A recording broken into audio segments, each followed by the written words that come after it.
Oh yeah. Uh,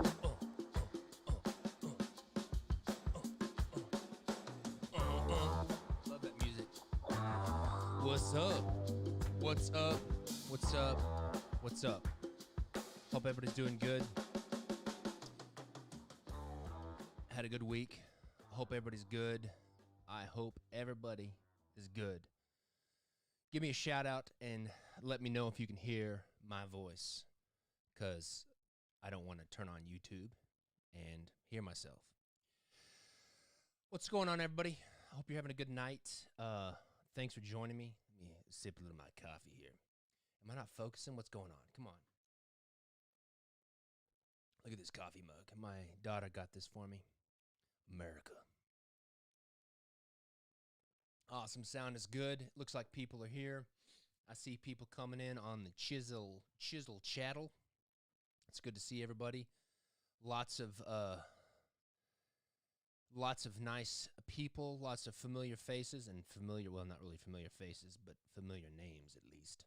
But Jackson, you need to do a podcast with all that equipment. You know, that was one of the plans. That's one of the plans to do. I hope to do a podcast and talk about playing cards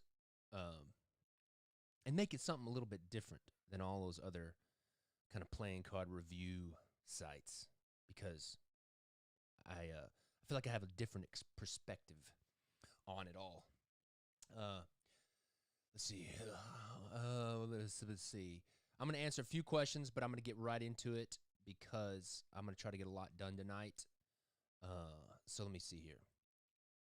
Let's see. What am I going to answer here? Podcast, yada, yada, yada. B-Dog asks, are you going to address those gilded black reserve note tucks you were signing? Yeah, sure, I'll address those. Why not? When we were producing those, man, my monitor is filthy. Whoa, stop it. Anyways, when we produced the black reserve note late last year and had the whole gilding debacle with the gilded black reserve notes, we had to waste a lot of tuck cases and stuff like that from the standard edition has the green foil. And so we had I think we've got like 140. We had 140 decks, cards, non-gilded cards. Don't get all excited. We had 140 cards that didn't have tuck cases, but we did have extra of the black foiled tuck cases. And so we decided, the crew decided to send me those tuck cases, and I signed them. And we're going to they're just regular, they're not gilded or anything like that. Oops, I almost knocked off my camera. They're not gilded or anything. We have about 140 of those that I signed, and they're going to be in that black on black tuck case. That's the skinny on that. So, anyways, let's see here. Tonight, I was thinking about what I was going to draw tonight. I have the idea of what I'm going to draw. I was concepting in my brains. Tonight, I'm going to do the Jack of Spades from the Overbite deck. And if you don't know what Overbite is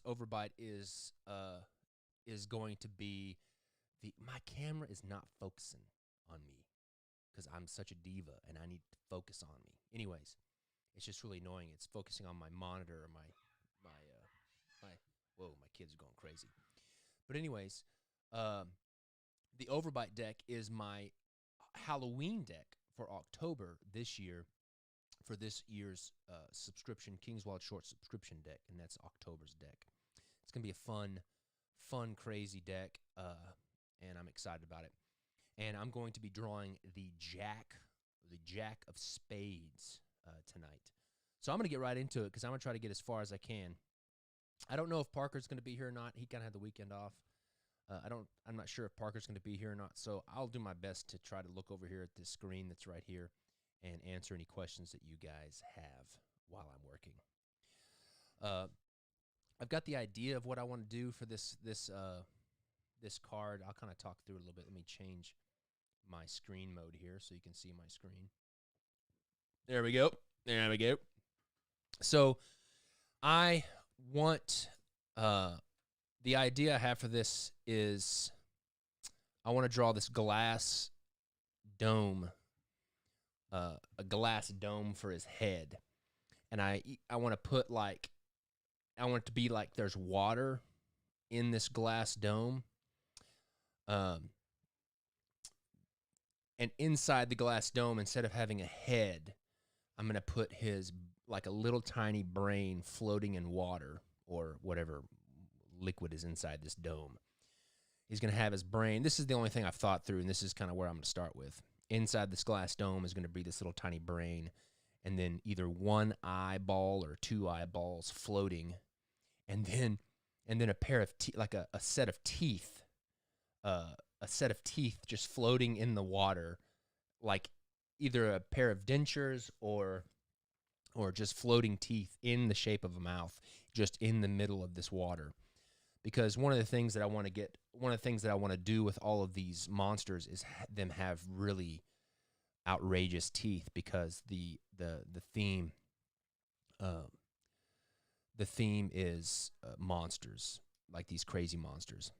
So you decided, let's see, Carter LB2 said, you decided to go with the idea of having the standard court cards attack by monsters. Yeah,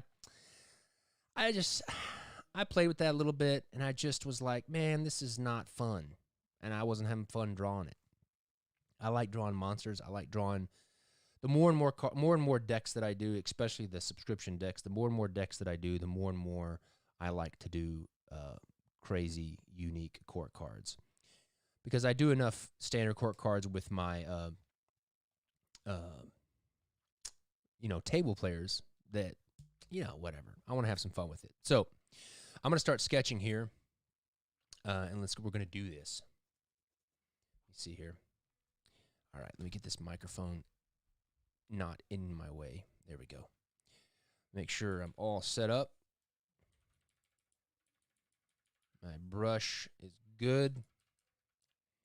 My tablet, this tablet is super old. I've had this tablet for like 7 years, and it's getting a little laggy. And I got me a new monitor coming in, so I'm pretty excited about that. All right, so glass dome. Let's see here. I'm just going to start drawing. A lot of this monster is going to be glass dome, and I may put like this little mustache just to play on the idea of the mustaches that are on like a regular deck of cards. Maybe his brain up here, and this is just me sketching right now. His brain, and then maybe these two funky eyes. And I want this to be a fun deck, fun, quirky deck. But at the same time, I kind of want it to be a little bit edgy. Like that King of Spades I did, if you've seen it on my Instagram, like it's fun, it's crazy, but he does have like this kind of weird tinge to him. And I kind of want to keep that.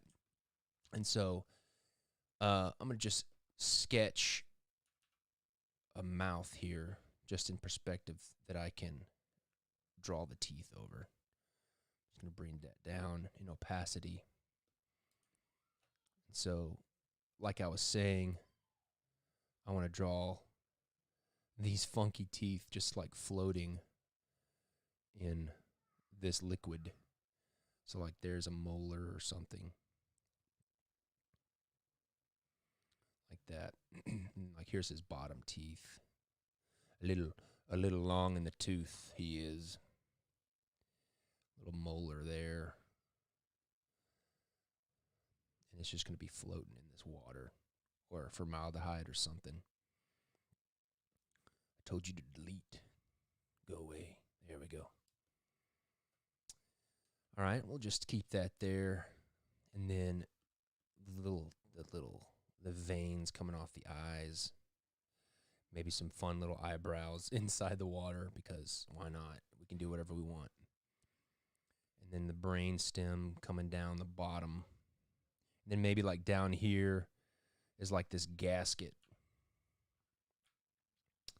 Like this gasket that like connects to his body.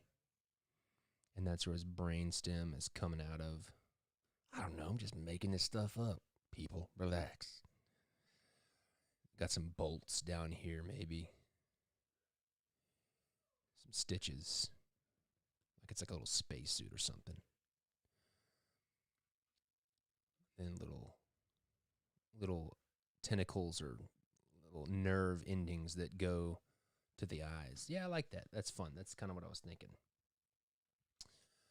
I'll probably work on the mouth. I may do something that's like, I'm gonna just draw another set of teeth, almost like dentures, over here, and I'm just gonna have it at the ready, just in case I want to do more kind of like traditional, kind of funny, like those, whatever they call those little clip clappers, those clip clap dentures that kind of shake and across your desk. And draw the gums of the dentures like this. And we'll just have those over there. And I can grab those if I want. I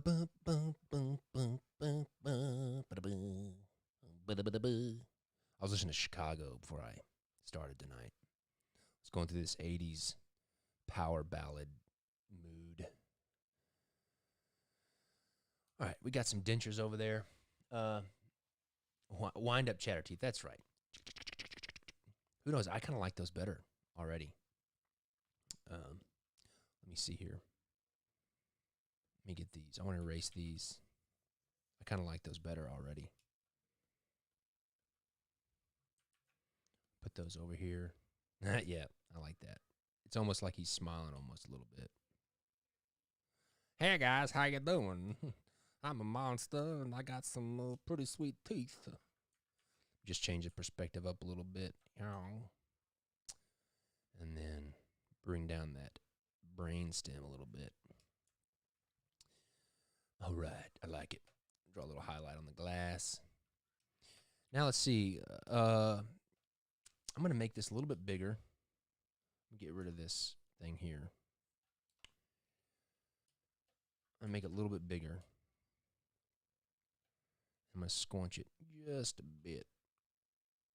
And then just fix up the perspective a smidge. There we go. Now, pull this up just a bit. With a gold tooth, yeah. We will definitely put a gold tooth. I'm going to put me a little sheen, a little sparkle darkle on here.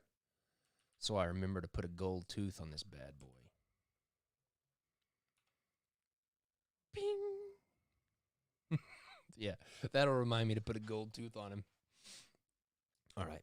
So I'm thinking like, this is all I thought through was his dome. Now, I want to kind of pay homage to the standard cards. So I'm going to put like a little jack for right now, because I put a little crown on the King of Spades. I'm going to put something like a little jack, little hats that the jacks wear in a deck of cards. I'm going to put something just a little fun, something fun on his head. Just on his head. There we go. I may take that out. We'll see. Easily taken out if I don't like it. There we go. Kind of looks like it looks more like a cap or something. A little bottle cap to the top of that thing anyways. All right, now I'm just going to think about how I want to do his body. I'm just kind of thinking through it. I want him to have him holding like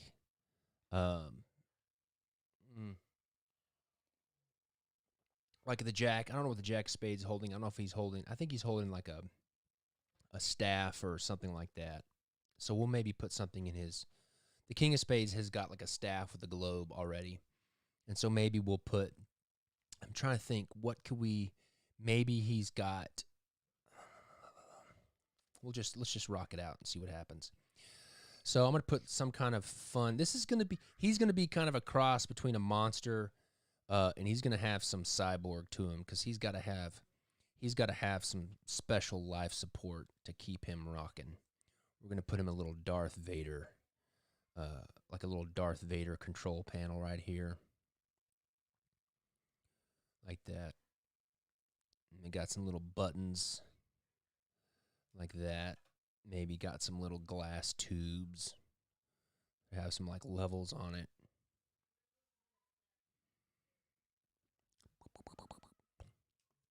Then put some like wiring conduit will come out the side. Some wiring, because that maybe connect to his body or something. Let's make him super jacked, like really, really strong. So let me see here. It's gonna be weird to put his lats hooked into this. Almost Hulkified in a way. Wait, I got to think about how I'm going to draw his hand, because that's going to be the big part about it, because the hand is going to go across the midline. Let's give him some robot hands, some Johnny number 5 hands. Let's see here. All right, so he's going to be holding something. So let's draw some articulated fingers. Okay, little hinge.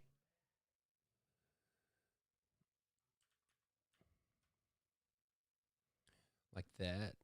And then maybe he's got like 3 fingers.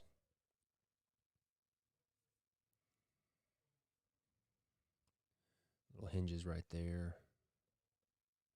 These are his knuckles. And here's his thumb of some sort. Very similar to the King of Spades, where he's holding something. He's not going to have a fingernail. He'll have just like an articulated thing. And then a little tiny pinky thing there. And then let's think about what it could be here. So the king has got a globe. I'm just going to turn it a little bit. Bring it down here. I'm going to turn it this way a little bit so it can cross his body a little more. Let's put, I wanted something funny, like a flower or a feather or a leaf or like a potted plant. Let's do like a staff that has like a potted plant on the top. But it's like a super, super cool potted plant. It's like a big robot, like a staff. It's like it's got this gas ring here. And it goes like this. Some bolts. The bottom comes out kind of similar. Like this. Some cool gaskets. Some bolts. I love this kind of drawing because it's basically just making it up. You're not really playing by any rules. And then maybe it's got like a little tiny stick that comes down like this. And it's got like little rings like that. And then it's got a little ball at the end. Let's see here. Yeah, if you could only see his scrawny legs, that would be funny. Let's do that kind of 3-ring thing that you see on like astro guns and ray guns. There we go. I like that. Let's see. I'm trying to think. This is just me making this up. Let me see. Is a potted plant? Yeah, let's do that. Because then it'll be like, then everybody be like, why is there a potted, why does he have a potted plant? Maybe he likes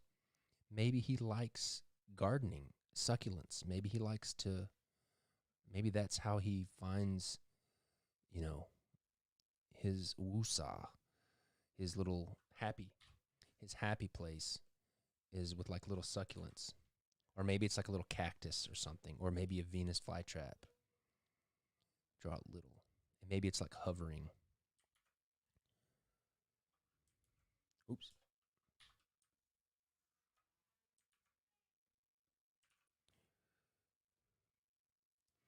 But then again, it's like it's not.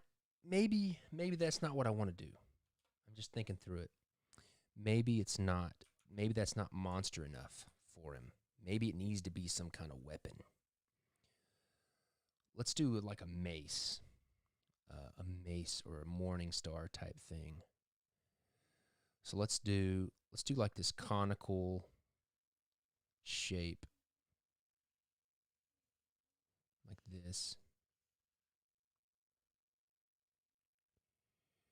And then it's got like a little bevel on the top.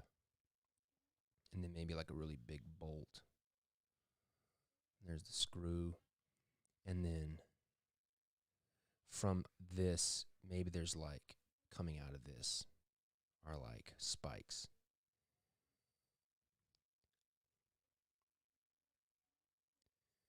Yeah, I like that. I think that plays. I don't want it to be too goofy. Well, obviously, it's pretty goofy right now, so I think that's visually interesting. Yeah, I like that. And I'll be able to.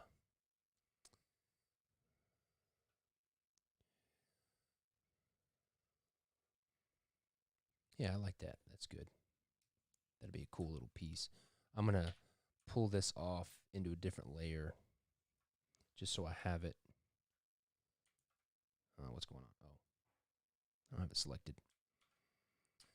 Paste. I'm going to go ahead and save just in case something happens, and always something does happen.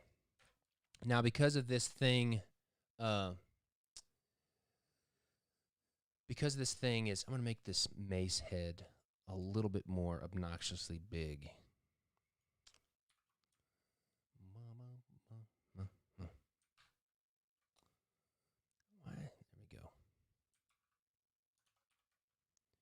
Just going to enlarge it a little bit. There we go.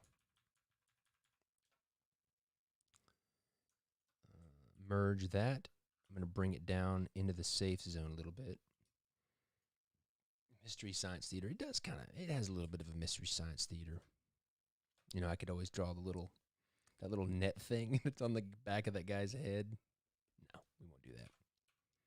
We could put some let's put some TV antennas on top.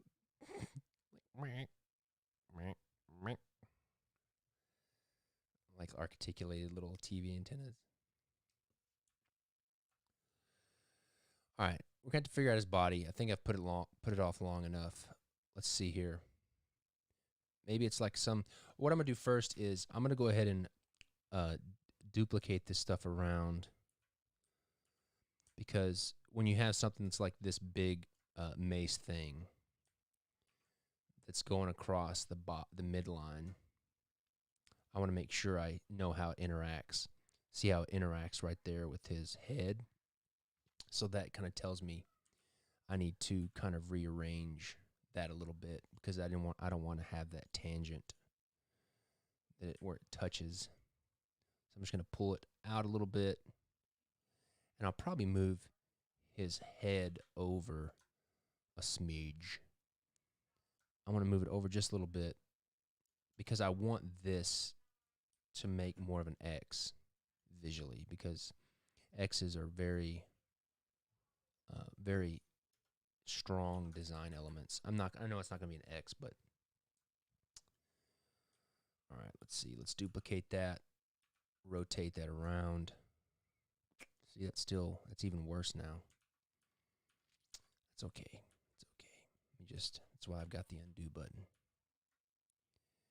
I'm going to pull this back to the middle and rotate this vertically a little bit more. And we'll just work with that for right now. Merge that, duplicate it, spin it around. Yeah, there we go. That's a little bit better.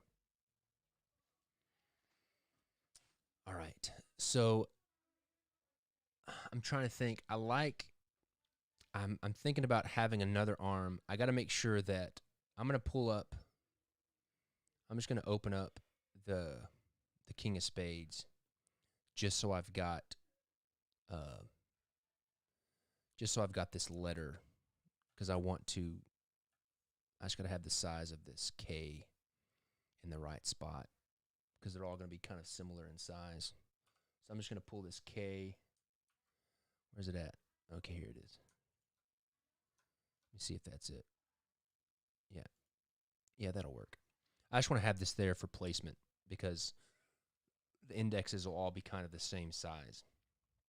And I just want to make sure that I'm kind of visually looking at that, because I'm going to have to deal with it in a little bit anyways. I'm going to duplicate it, pull it over. There we go. All right, let's see here.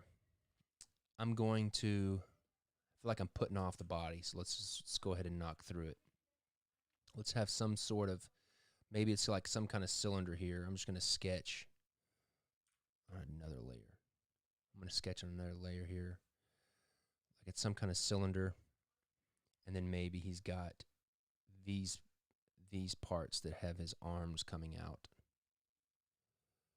Like this. And then we'll have these hoses going different. Like we'll have a hose going to his little dome like this.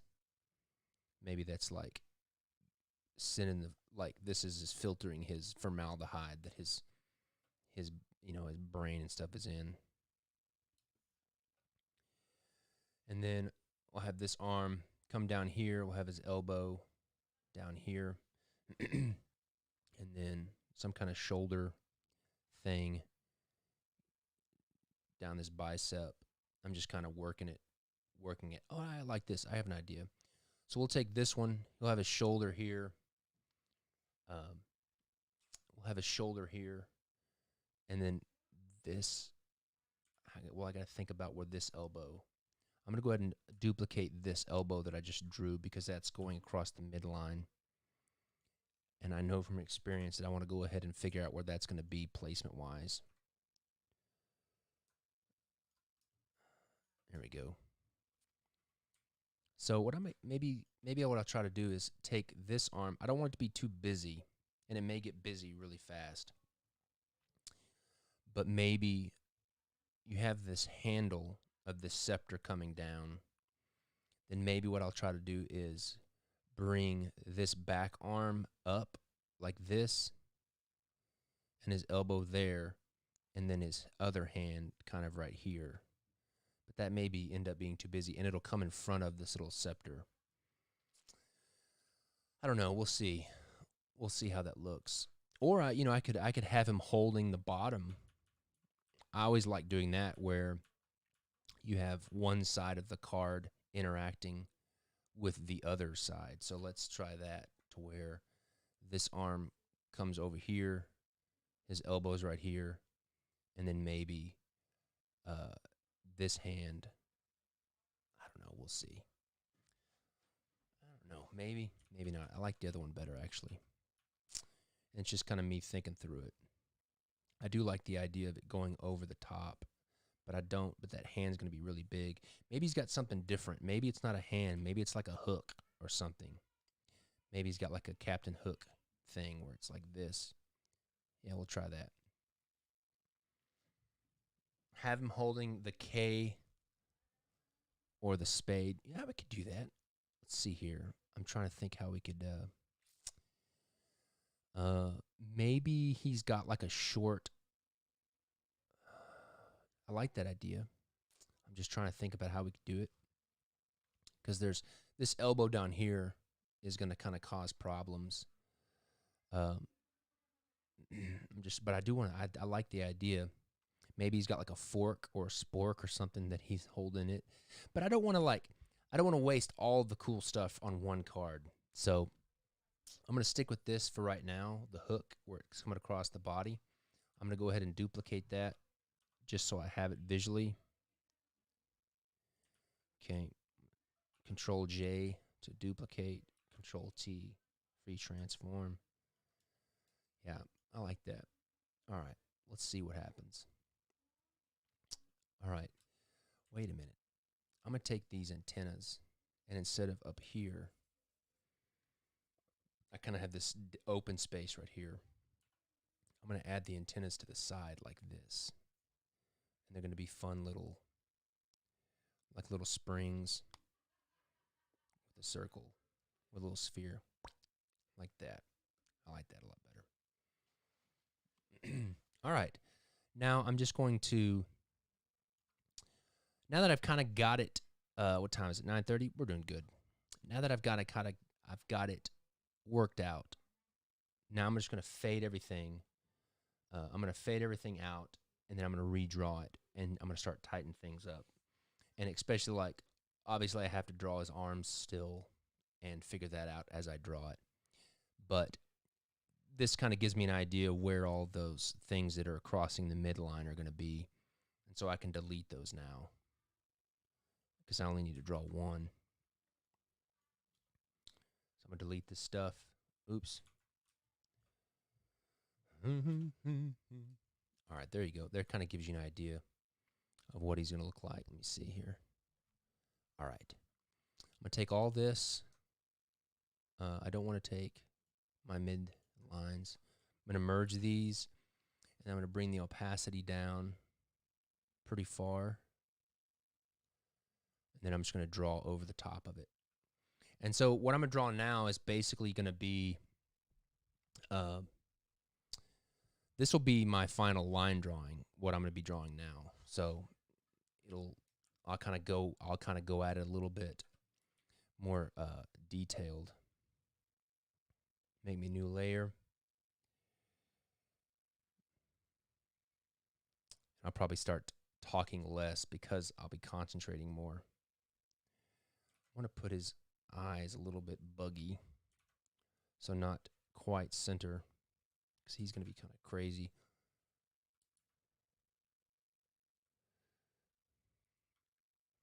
Then I got some veins. Well, I'll paint the veins in. I'm not going to draw the veins red.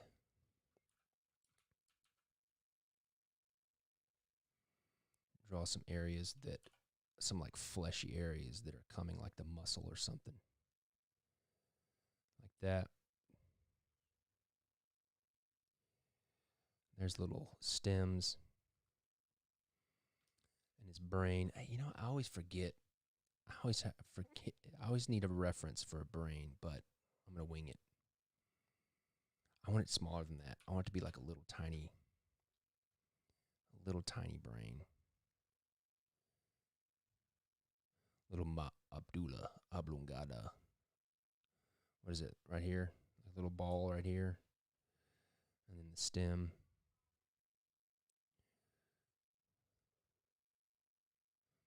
Draw the little parts, the gooey parts of the brain. I'll probably have to redraw this brain just so it looks more like a brain.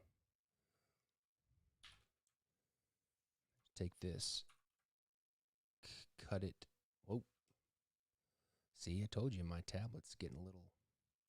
My tablet's a little buggy. A little buggy. I'm just going to zoom into this brain and draw it kind of a little bit more in perspective with like the overlapping parts.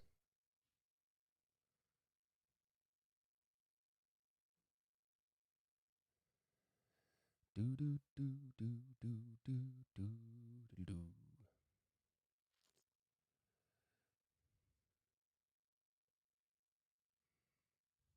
I should have drawn like a peanut. Instead of a brain, it was like a peanut or something. Maybe not. Kind of a messed up looking brain.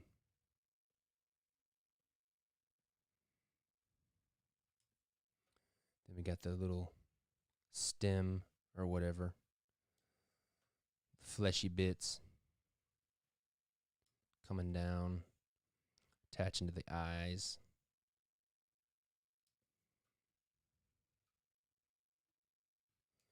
Like that. Feeling good.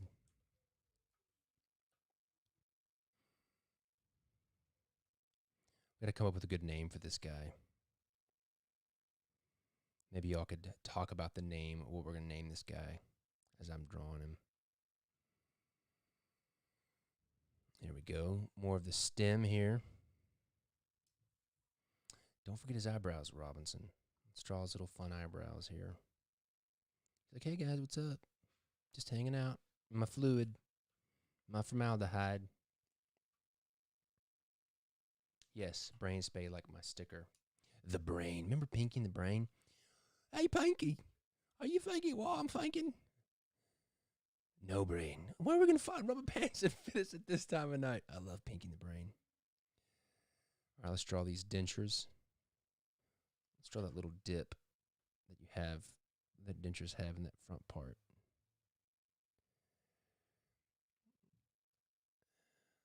Some nasty molars.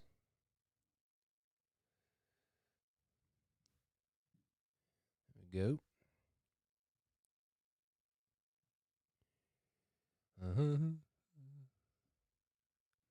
His front teeth. Let's make those weird. Remember, gold tooth, people. We can't forget the gold tooth, but I probably won't do coloring today. I'll probably just get the drawing finished.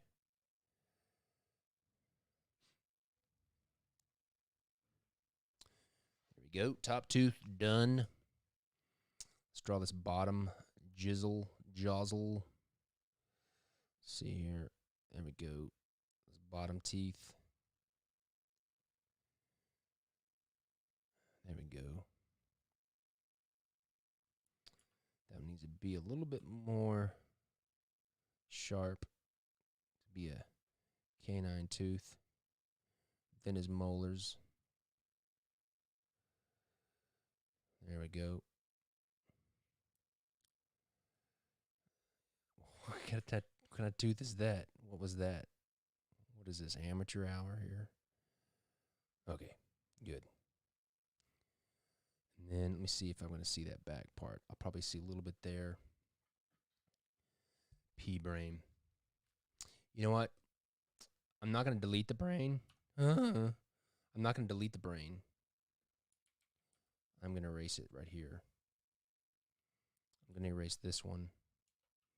And just because, I'm going to draw a little peanut. Because why not? Well, it looks like it's probably gonna look like a pickle. That's what it's gonna be. It's gonna be a pickle. It's gonna be a little tiny pickle, a green pickle. I was gonna draw a peanut, and then all I thought was pickle. So it's gonna be a little pickle brain, because it's like a pickle jar. It's like a pickle jar. His head's like a big pickle jar. So that'll be nice, bright green pickle jar. Oh, it's ridiculous. All right, let's see here. All right, got his brain stem coming down here. And then it kind of goes into this, whatever that is.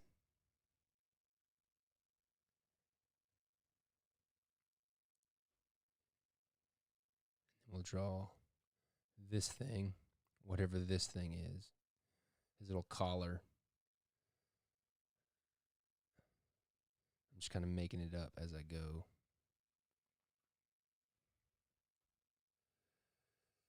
There we go.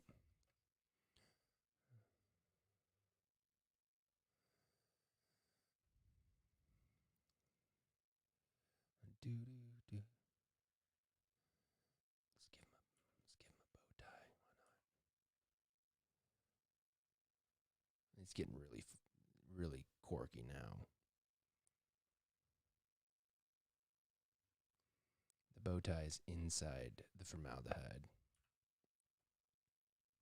No, I don't like the bow tie. We'll lose the bow tie.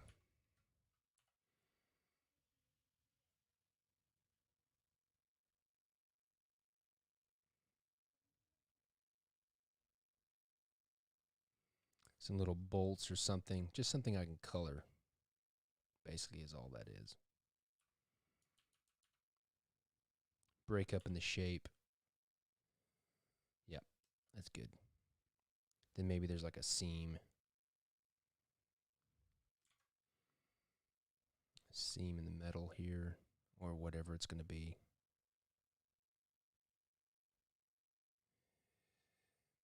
Maybe some like rivets.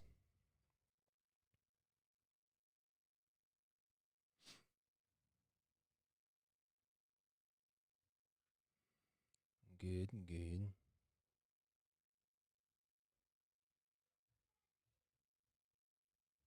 Little ridge there.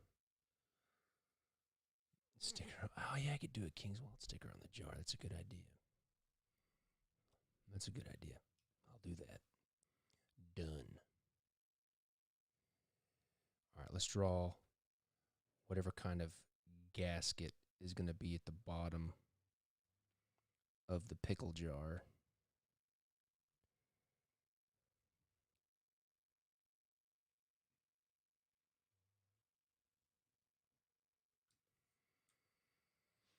Let's draw his antenna before I draw the pickle jar, because that's going to be on there.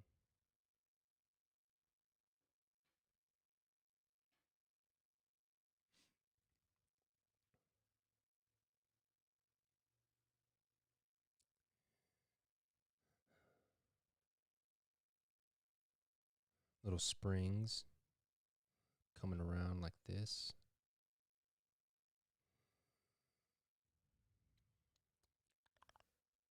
There we go. Oh, a little mess up there. And then it straightens out at the very end, and it's got a little ball, and it's shaking. Fern aldehyde. I like that. That's good. I like that. I like that name. And then maybe there's some kind of like little receiver that goes inside the juice.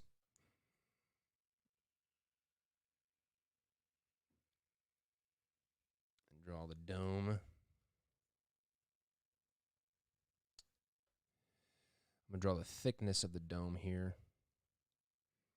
I'll do some like refraction when I paint it, just to give it a little bit of a, to make it feel like it's full of liquid. That side needs to be a little bit straighter. There we go. Glass comes over like that. Let's draw this backside antenna. Antenna? There we go.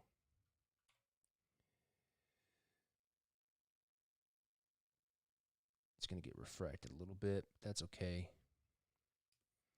Draw this little highlight on the glass to remember me to paint that in there.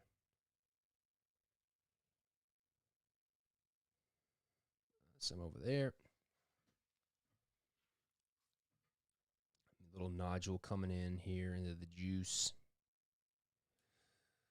I can already tell that I'm going to have to, when I go back to color this,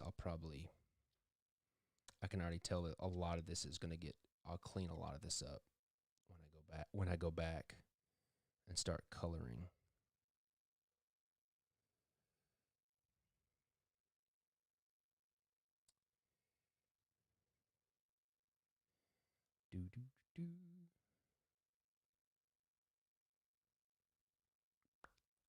Shaking. Control S, Robinson. All right, let's draw this. Let's draw this control panel.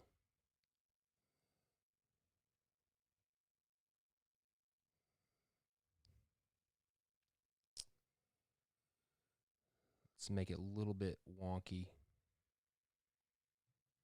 like it wasn't built to like NASA standards. The tolerances were not that good.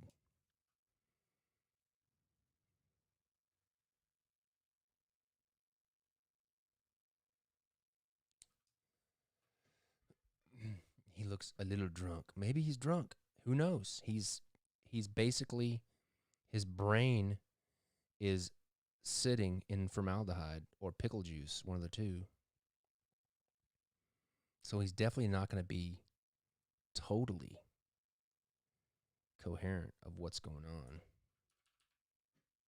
I don't know, maybe. Little graduations here on this tube. And I'm lazy, so I'm just going to use this same tube again, I'm lazy. I gotta turn that off. Man, my tablet is. I need to switch this over right quick to my lasso instead of this hard edge lasso.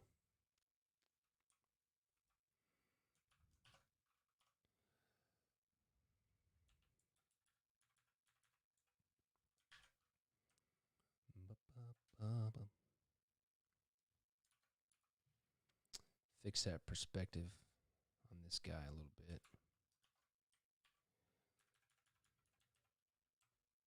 There we go.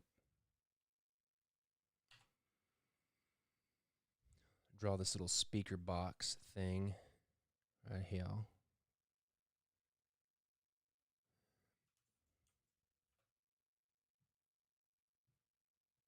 Like that. Little speaker slits.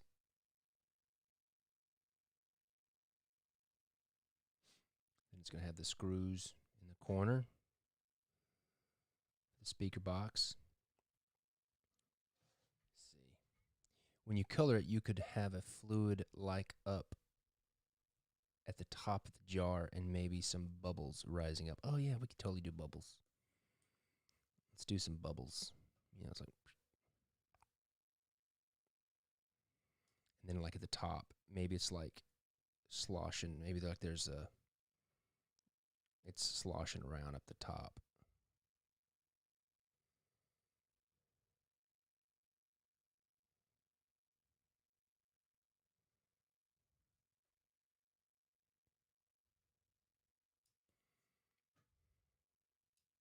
That'd be good. Because his brain's all sloshing around, or his pickle, I should say, his pickle is sloshing around up there. Some little switches. Something.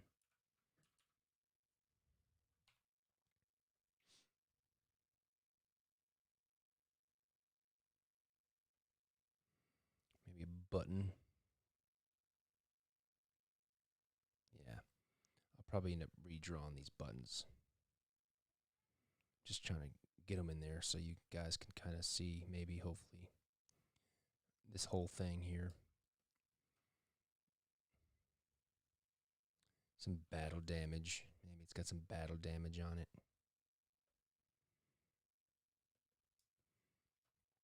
Let's draw these little hoses. Conduits coming out the side.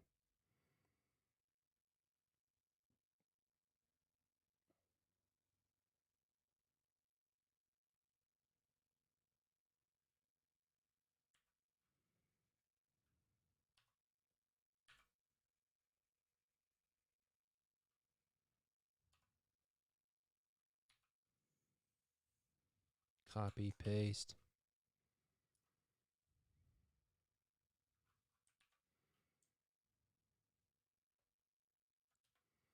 There we go. Then he's got a larger, maybe this is like the 240 volt 3-phase conduit coming out on this side, so it's a little bit bigger. Okay. Can we have a compartment with a squirrel peeking out? We had a squirrel in the other one, in the Robin Hood deck. Let's see here. All right, let's see how this body's going to work. We need, I think he needs, I'm going to need something in this area, but I don't want to draw anything there right now until I've got the arms, because the arms are kind of more important than whatever's going to go at his waistline. So let me just draw whatever this cylinder thing is. That's his body.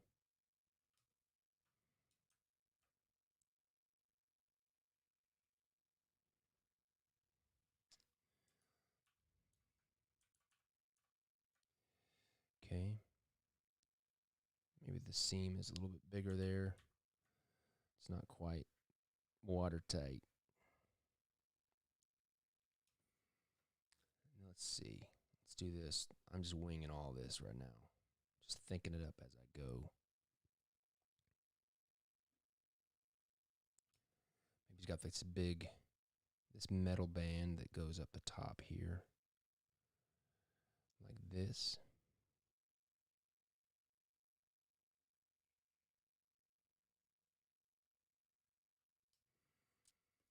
And then let's draw this cylinder thing, this ring that makes his kind of like shoulder. I'm not sure what it is. I'm just going to make it up. Like that. Maybe it's got like a smaller graduated collar. Then these are some like vertical line or horizontal lines that go like this. And this comes back around. Then maybe it's like a ball, like a ball joint type thing. Let's draw the ball here. And then he's going to have some type of the top of his arm that makes up like his bicep. Maybe it's connected here like this. Starts like this. I'm going to make his arms smaller only because there's going to be a lot of stuff going on. And I don't want to make these really big, bulky arms that get in the way of the other stuff that's going to be coming around. Let's see here. Just draw some details here. Give it some life. And then let's put like a seam on this ball joint with some rivets. I keep saying rivets. Maybe some little arrows going in this direction like that. And then for his elbow, let's see. Let's take this. Let's make it kind of draw in perspective here. Gotta think what I'm doing here. I'll draw like a little hinge, cylinder hinge joint. I'm gonna have to redraw this. These are horrible ellipses. Ugh, that looks awful. I'm gonna have to do a little bit better job here, Robinson. All right, let's do this. Let's do this for real. All right, so I'm gonna have the axis of the ellipse there. Let me erase this a little bit. It's gonna be coming down this way. There's the axis of the ellipse. Here's the major axis of the ellipse, of the second ellipse. And here's the minor axis of the ellipse. And then I'm going to cut that, paste it, bring down, and then from there I can draw the ellipse. So the apex of the ellipse will be here. I'm just thinking through this, people, sorry. And then the minor ellipse. There we go. That's a little better. It's close enough for government work.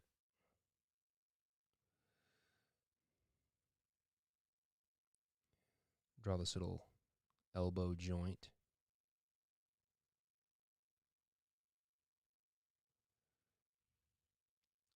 And then the inside of the elbow. Like that.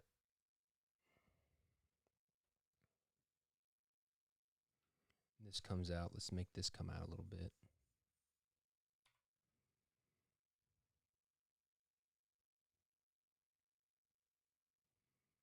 Like that. Good. Now I can draw it again, because we've kind of worked it out now in our heads.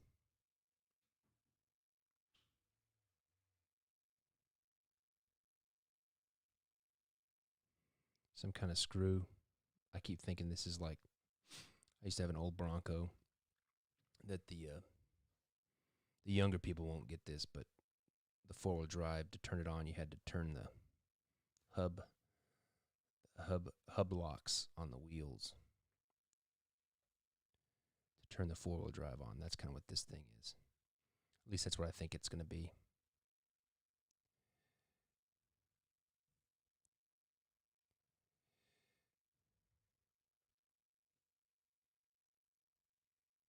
There we go. Now, something I could do is I could build this in 3D really quickly if I wanted to make this really tight, but I don't need to be perfect, because I think that the spirit of this is such that it doesn't have to necessarily be perfect. All right, so let's come back to the elbow and how this connects. So let's take it from here, and then maybe it gets a little bit bigger, his arm, like that. I got a little graduation there, and then it comes into it like that. Somehow. You can't see it. It's all smoke and mirrors.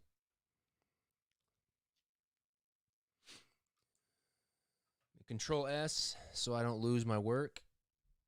Let's see here. What time is it? We're doing good. I'm trying to hurry, peeps. It really sucks when you don't turn the hubs. And then you gotta put your car, go in reverse for a little bit to lock in the drive. All right, I'm gonna draw his hand here. Let me just see here, because I got to think about how it's gonna connect. So I'm looking at my own hand. So what we're gonna do is, I like the one that I have. So I'm just gonna make a new layer, and I'm just gonna draw his hand like this, but I'm gonna draw it kind of going up a little bit more, because I want it to connect to his wrist a little bit better. I gotta scratch my ear. Good. So a little hinge there into this middle part of the finger.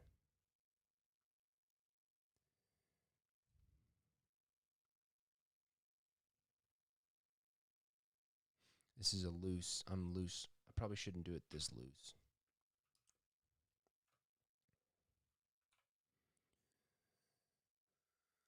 There we go. That middle part.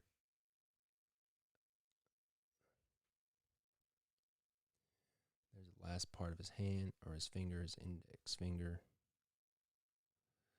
Let's give some depth to these pieces.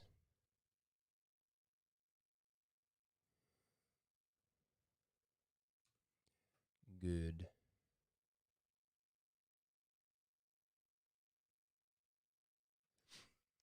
Now let's draw the rest of his fingers first before I do whatever his knuckles are going to be.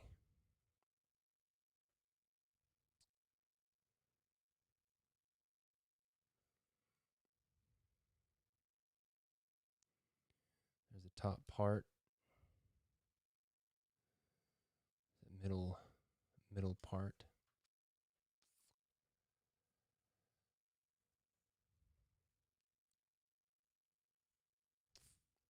Sorry, not talking. Trying to blast through this.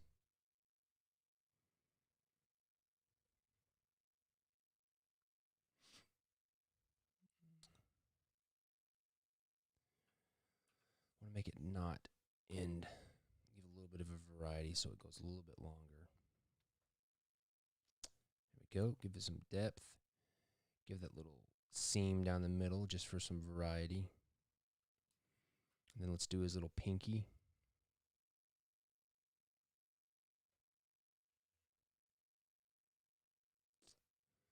Looks good. Looking good. I like it. I like it. My arm's getting tired. I'm not usually this far away from the screen because I got to make up for the mic. So I'm having I'm such a whiny baby. My arm hurts. Let's see here. There we go. Good. His little pinky. Give that some depth. Now let's do his thumb. So we have the hinge there for his thumb. Like that. And then the thumb piece. Coming in, give some depth. Then he's got some kind of like rubber rubber like tip on the end of his finger like that. Good, good. Now let's draw his knuckles, whatever they are. Just some hinge-looking things. Bearings, something.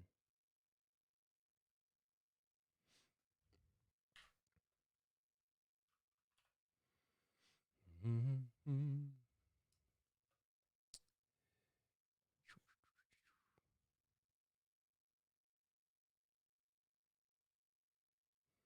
Good, it's good enough.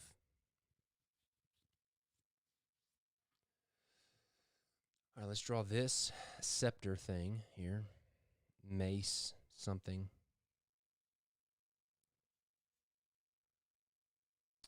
Mace of awesomeness.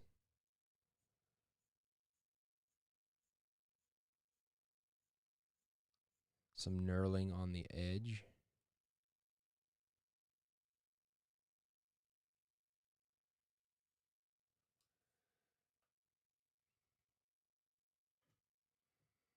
Card side stickers. Yeah, I have thought about doing that. One thing I've thought about and I've wanted to do for a while, back in the olden days, playing card companies had these thing called sample books, and it was basically like this little accordion book, folded paper pamphlet that had all the different back designs that were offered by that company, whatever company, playing card company it was. And I've thought about doing something like that, where I've even thought about doing something like that for like the subscriptions instead of like the monthly stickers, where instead of a monthly sticker, you got a sticker that was like the back design, and then you filled up like a sticker page of the entire year. I don't know. That's something I've thought about. Let's see here. All right, let's draw this thing. There we go. I'm just going to draw the shape first. Ooh. A little bit harder this far away to make straight lines. Or straightish lines.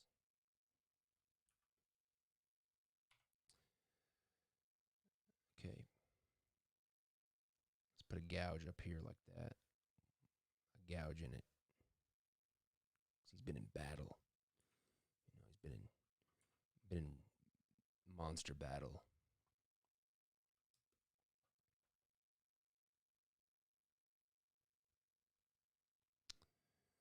Top part like that.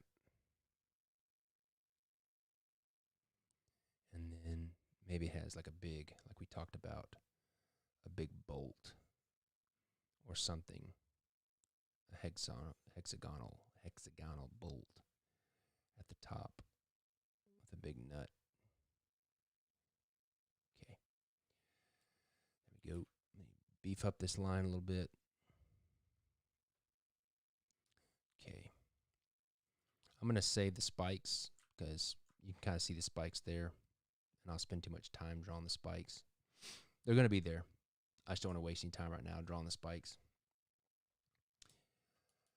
Let's see. Just for time's sake, I'm just going to take this part. It may not work. I'm just going to take this and flip it. Just don't have to spend a lot of time on it right now. So I can get more of the... Sorry, we're already an hour in.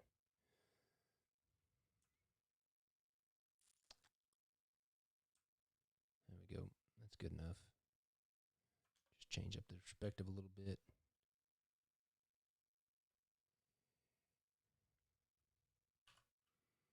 Bring that up there. Yeah, the King's Wild Salesman catalog. That's what I was thinking.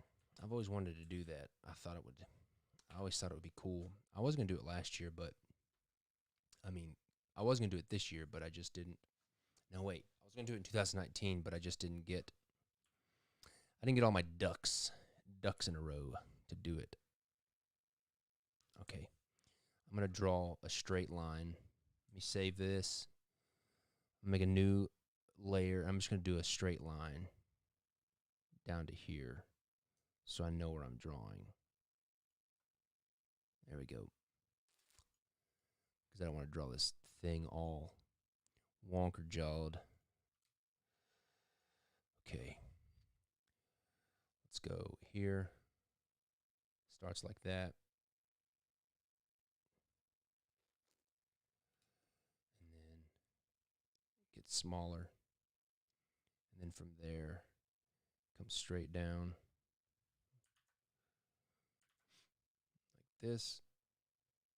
Make it as straight as I can by hand. I'd rather draw it by hand than make it perfectly straight. Draw the bottom. And then there's a little collar here.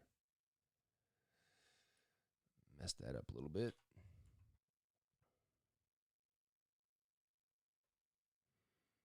Draw the hilt of whatever this is, or the pommel.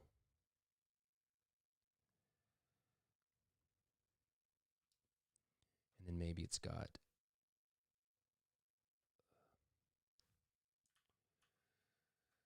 I'm just going to leave it like this for right now.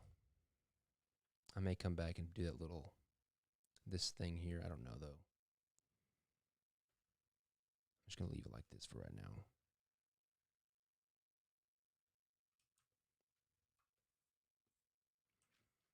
And then draw these little these palm tree seams. I call them palm trees. Just give it a little bit of a variety in the surface. It also gives me something to paint. There we go.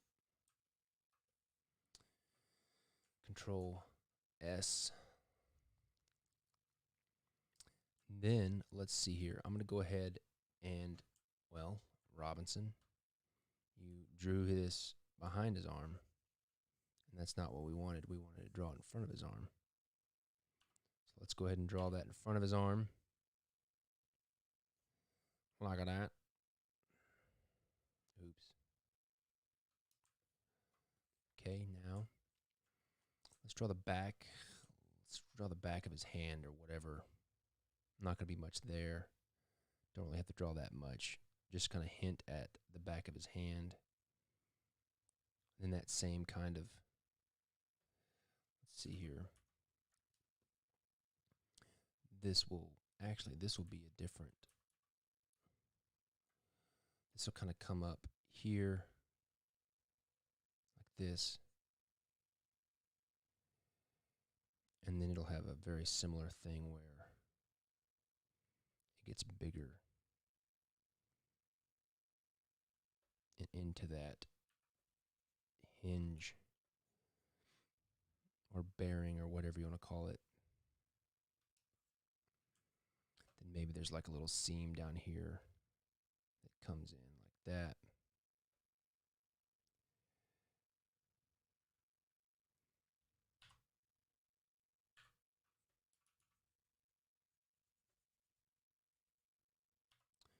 Good, good, good.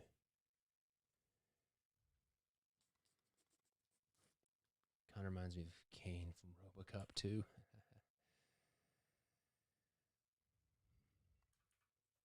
I loved RoboCop when I was a kid. You know that big. I can't remember that robot's name. The big robot that has the big arms in the first movie. I remember I would draw that robot all the time.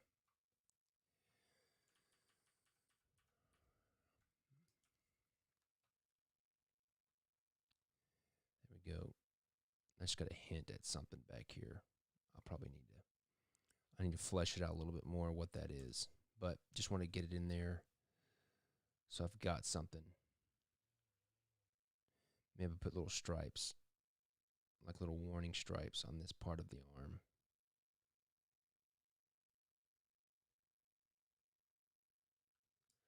ED 209. Yes, no.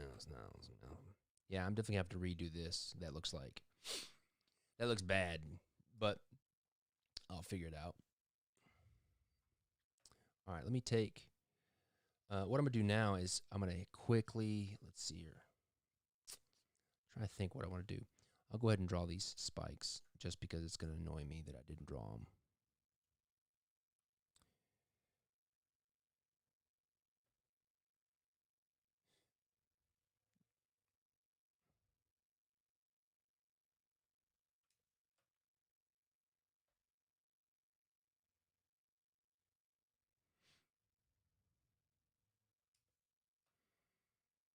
There we go.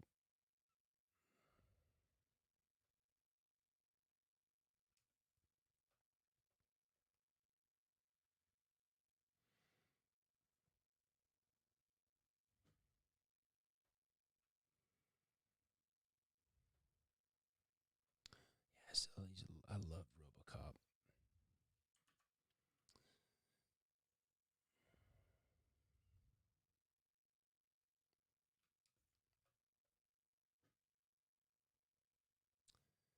There we go.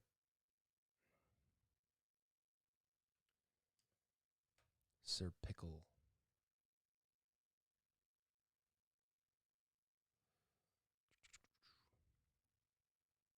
Okay.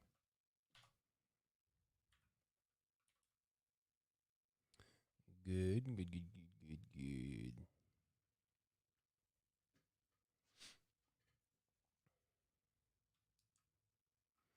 I'm just going to thicken up this border line a little bit because I'm going to do that anyways. I do that with all of my drawings just to give it some depth and make the form pop off the background a little bit.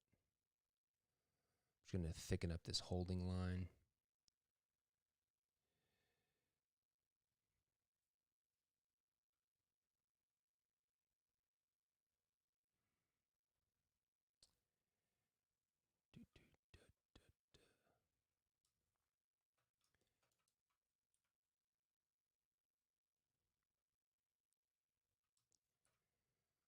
Good, good, good.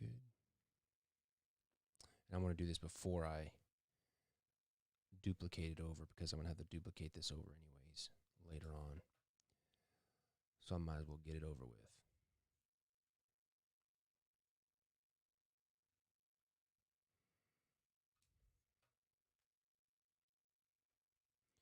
And I do this thicker line on the outer edges of like the silhouette. And then also like right there with the top of this hand, like forms that are further, closer to the viewer in space and that are overlapping background objects. I'll also hit them with one of these holding lines, and that just brings it out a little bit better in terms of, kind of space, where it's at spatially. And also I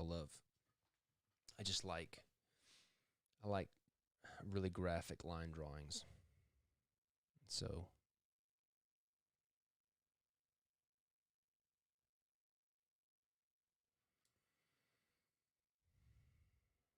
good.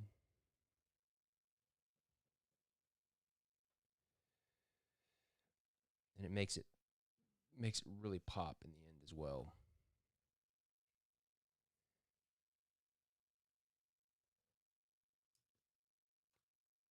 Claw for the other hand. Yeah, I'm going to do a claw for the other hand.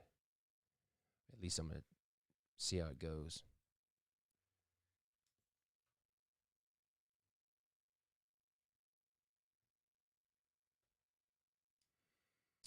Okay, get this one. Sorry about this. I know this is boring, but it really makes it pop.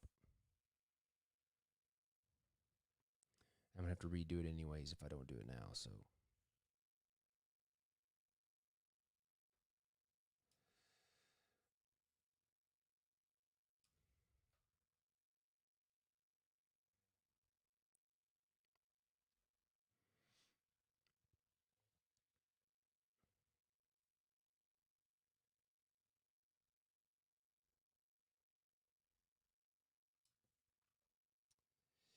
I really like this guy though.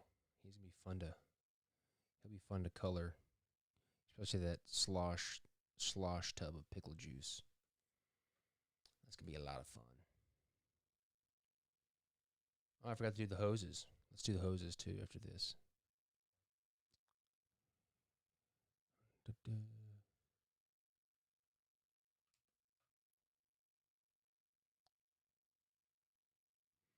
All right. I'm almost finished, people. Sorry. Go do this background edge.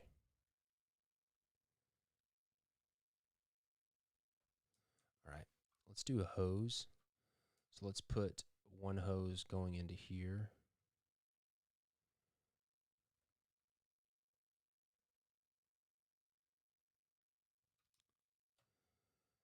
Okay. Like that. Make a new layer.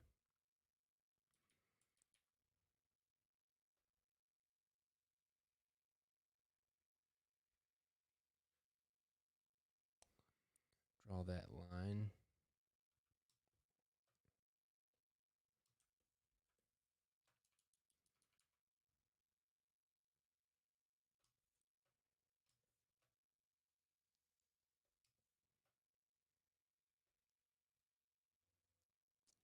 Going into there.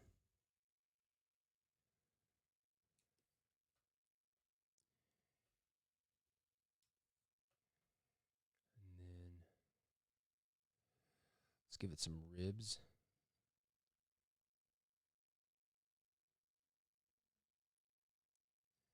Just a hint at its shape, so it's not just a big black hose. Come out of here like this.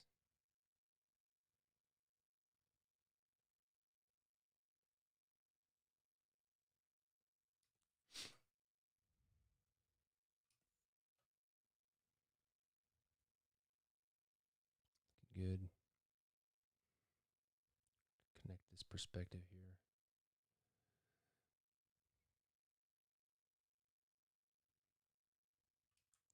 Okay. Let's beef up that outside line like we do.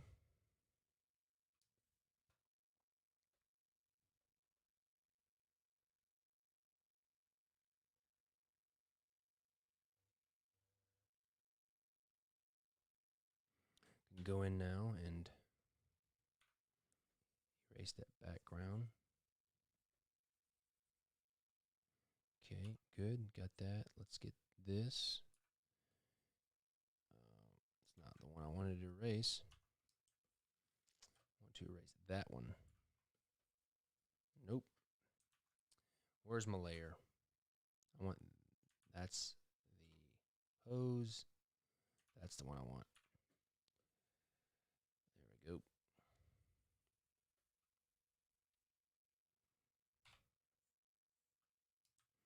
Got that hose.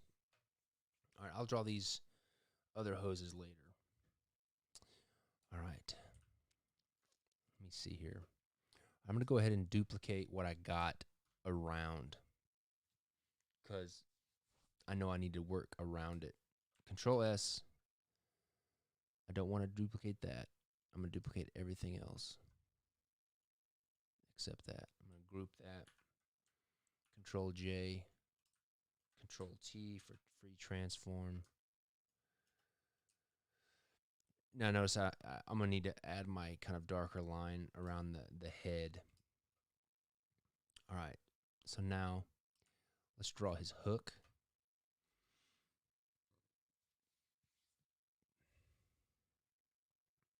Little Captain Hook hook.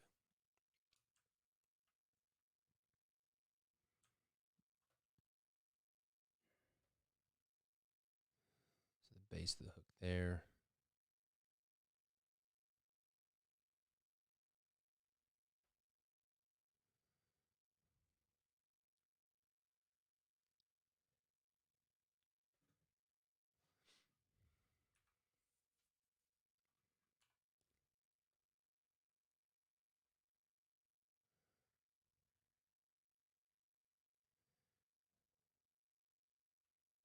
Maybe he's got like a fishhook barb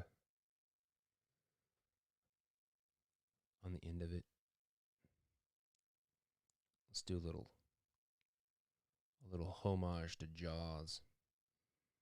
And he's got a cork on the tip of his barb. Like they have the cork on the end of the barb of the little harpoon in Jaws.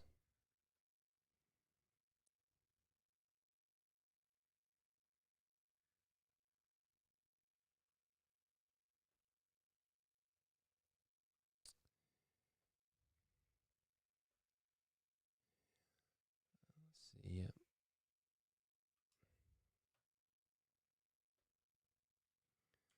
And have that. Let's see here. Let's do that quintessential kind of metal dome top.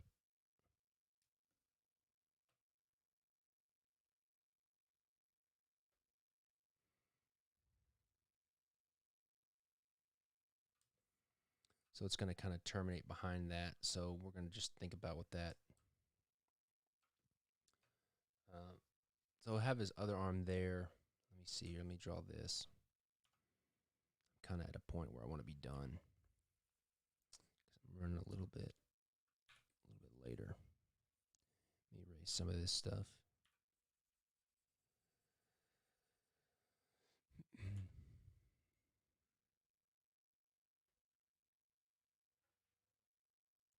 So I'm just copying kind of what I did on the other side, or at least trying to at least. No, yes, it was going to be in front of the mace. Yeah, you're right. You're totally right. Let me do that.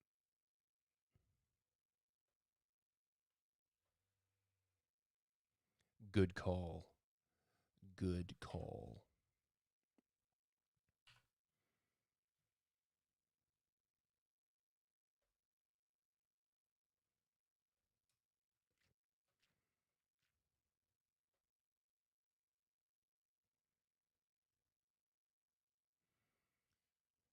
All right, now let's do that kind of same thing we did there with the other arm. It's got a graduated little collar at the end, and then goes into this elbow. And I'm really annoyed at the hinge, and I'm not going to draw it because I'm lazy right now. And I'm going to draw that. I'm going to draw this elbow hinge later because I don't want to sit here and draw that again. Draw those little stripes.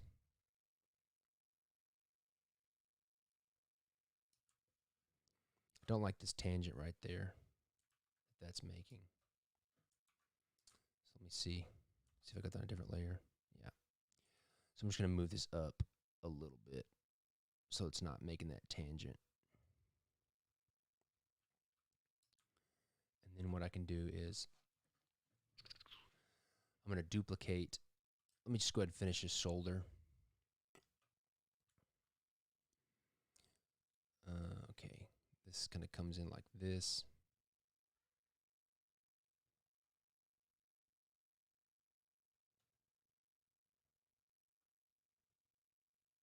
That. Then it's got the ball joint of some kind there behind that mace.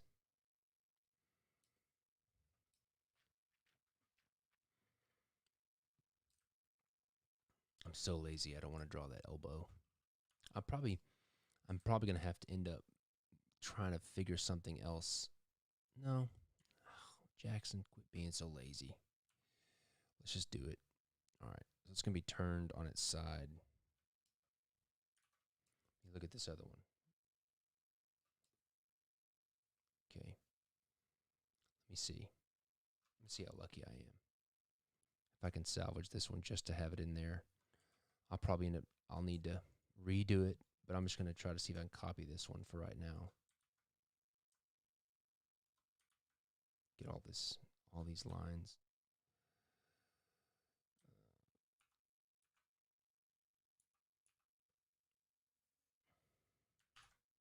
Control J.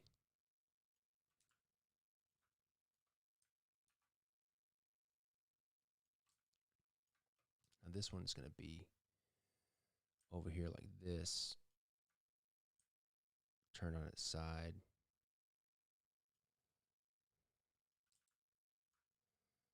that. Let me just fix the perspective a smidge. Kind of get in the right spot. Erase the parts that I don't need.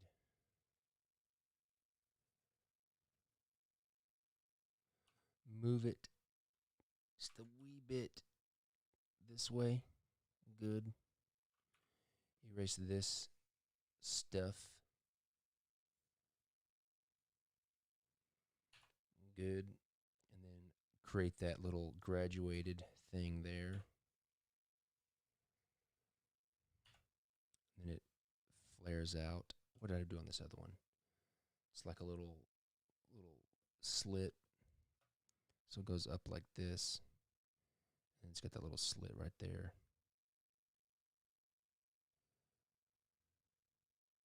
I'll clean all this up a little bit when I paint it. And then from there, Control S. I'm just going to rotate my canvas here so I can draw this a little bit easier. So this will come in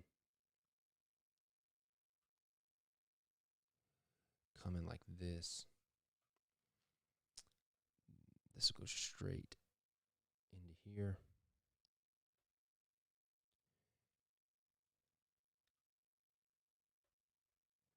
Like that.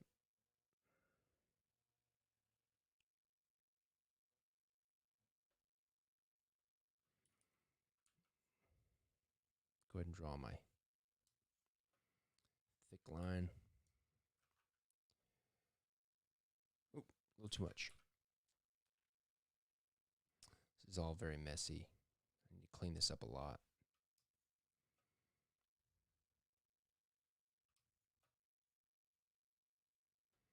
It's going in front of the mace. Like that. And that'd be good. Nice and dynamic. It'll kind of interact with the back of that other card.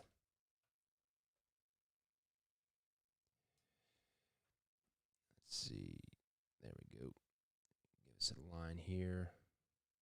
Pop that hinge off right there. Clean that up a little bit. I'm going to go ahead and leave this line gone because I want to duplicate this line over here to where I can see where it terminates. And for right now, I'm just going to make these hoses like black. Just for right now. I'll go in there and fix them.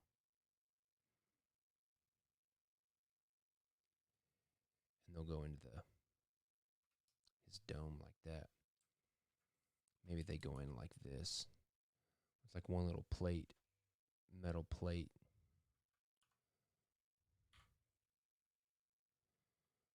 Like this. And they go into like a little metal plate instead of a bigger gasket thing.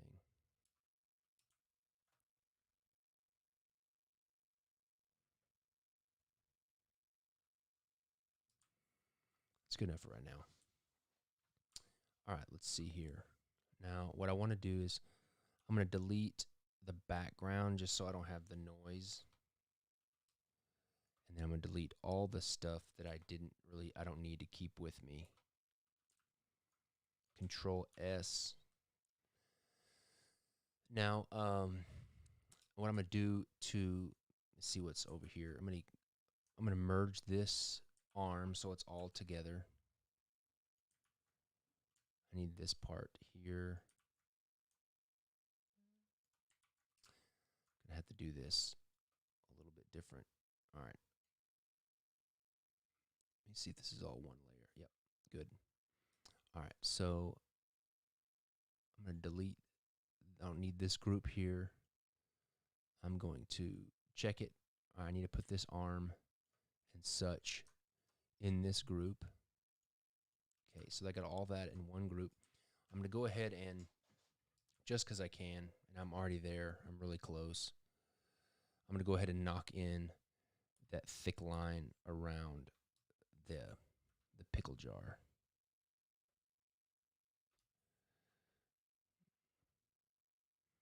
I definitely need to clean this up. Faux show. Took his hat off. I think I want to see like the water sloshing around. So I kind of took his hat off.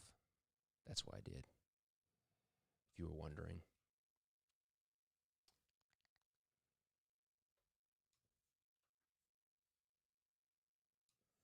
Okay.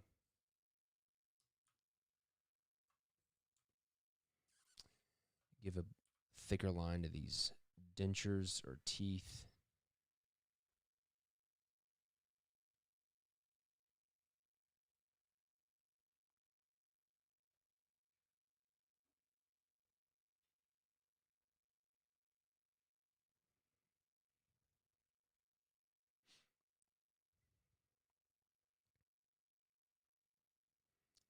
Looking good. Thicken up these eyes. I'm not going to thicken up the bubbles because the bubbles are going to be more color than anything else, and I don't need to really do a black line for bubbles because they really won't feel like bubbles. Thicken up this pickle.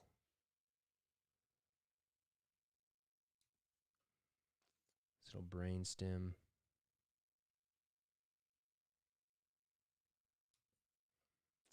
Good. All right, let's see here. All right, that's good enough for right now. So, excuse me. I'm going to take this group, duplicate it, and then, first of all, I need to center this background layer up. It's not in the center.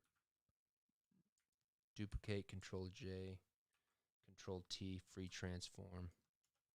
Now, I'm going to paint this staff out. So all I got to do that is come over here to this one, make me a mask, and then paint it out like this. So like that. Okay, and then I need to paint this out. Okay, but all right, I'm going to delete this top one. Now I've got it erased where it needs to be erased. So I'm going to duplicate that group again. Control click this layer, Control T for free transform. And now I've got it behind the mace. Now I need to do some more. I need to do a little bit more thinking right here to figure out how these come together. So here's that line right here. I'm going to draw an arrow to it. So I need to take this line and connect it to there, which doesn't look quite right, but let me just try something here. I'm going to bring it down here like this. Okay, and so that'll end over here. Now I'm going to just flip my canvas around like this. And then I'm going to draw that part ending. And then I'm going to continue this line here. And then somehow create, I'm just drawing right now. And I'm trying to terminate these lines that do not intersect in a way that doesn't cause too much distraction, but that still feels like a robot or a cyborg.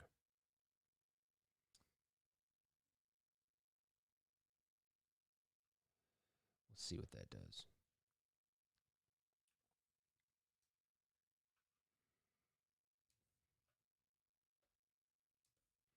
Maybe he's got like a little panel here that comes up.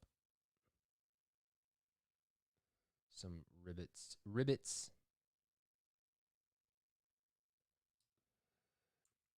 Okay, good. Now what I can do is I can take that piece that I drew, duplicate it, and then Control T, flip it around, and then I've got some sort of ending right there. And then maybe, let's see what else we can do. This is always the fun part at the end, where you're trying to make the two sides meet. and not look completely weird.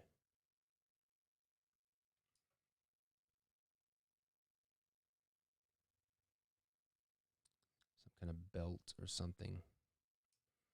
I mean, it doesn't have to be that much. Just something there that I could paint as I'm, because I don't want to put too much stuff. Like I don't put a big belt buckle or something like that, because I don't want to take away from this hook.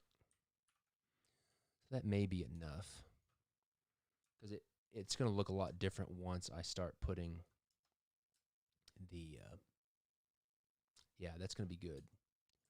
Once I start painting it and stuff, it's going to look a lot different. Yeah, I like that. Let me just pull this K from this king over here. Let me see where you at.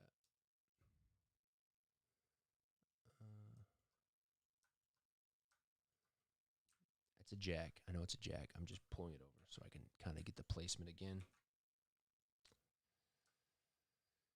There we go. And then, yeah, I feel good about that. That's going to be really, it's going to be really fun to color, especially with that little pickle in there. What time is it? 10:36. Yep, that's good. I really like this. I like the way this turned out. I hope that was interesting to you guys. I really like this. I'm much happier that I decided. I'm much happier that I decided to do the full monsters instead of just like doing the standard court cards with the monsters coming in. I really like this. I think it's going to be interesting. This is going to be really colorful because you can kind of see. I'll have like this paper texture behind it like this. And you can see from this king, you know, I've got the paper texture in the back. And it's going to be lots of really bright colors. And so it's really going to pop off the page. And so, yeah. So there you go. That's the Jack of Spades. I know it says a K, but the Jack of Spades. I'm not sure what his Pickle von Hammerschmied or something, whatever his name is. Yeah.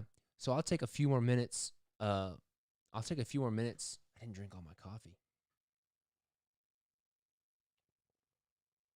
I'll take a few minutes and answer any questions that you might have. And I'll go back through the comments and see if I can't. I'll answer any kind of questions you guys might have, if you have any. Space opera, space western themed deck plans. I don't have any necessarily space westerns. I may do that in the future, but I don't necessarily have any plans. I mean, maybe the closest is like, I don't know. I don't have any plans for one right now. Any updates on the tuck? Yeah. I'm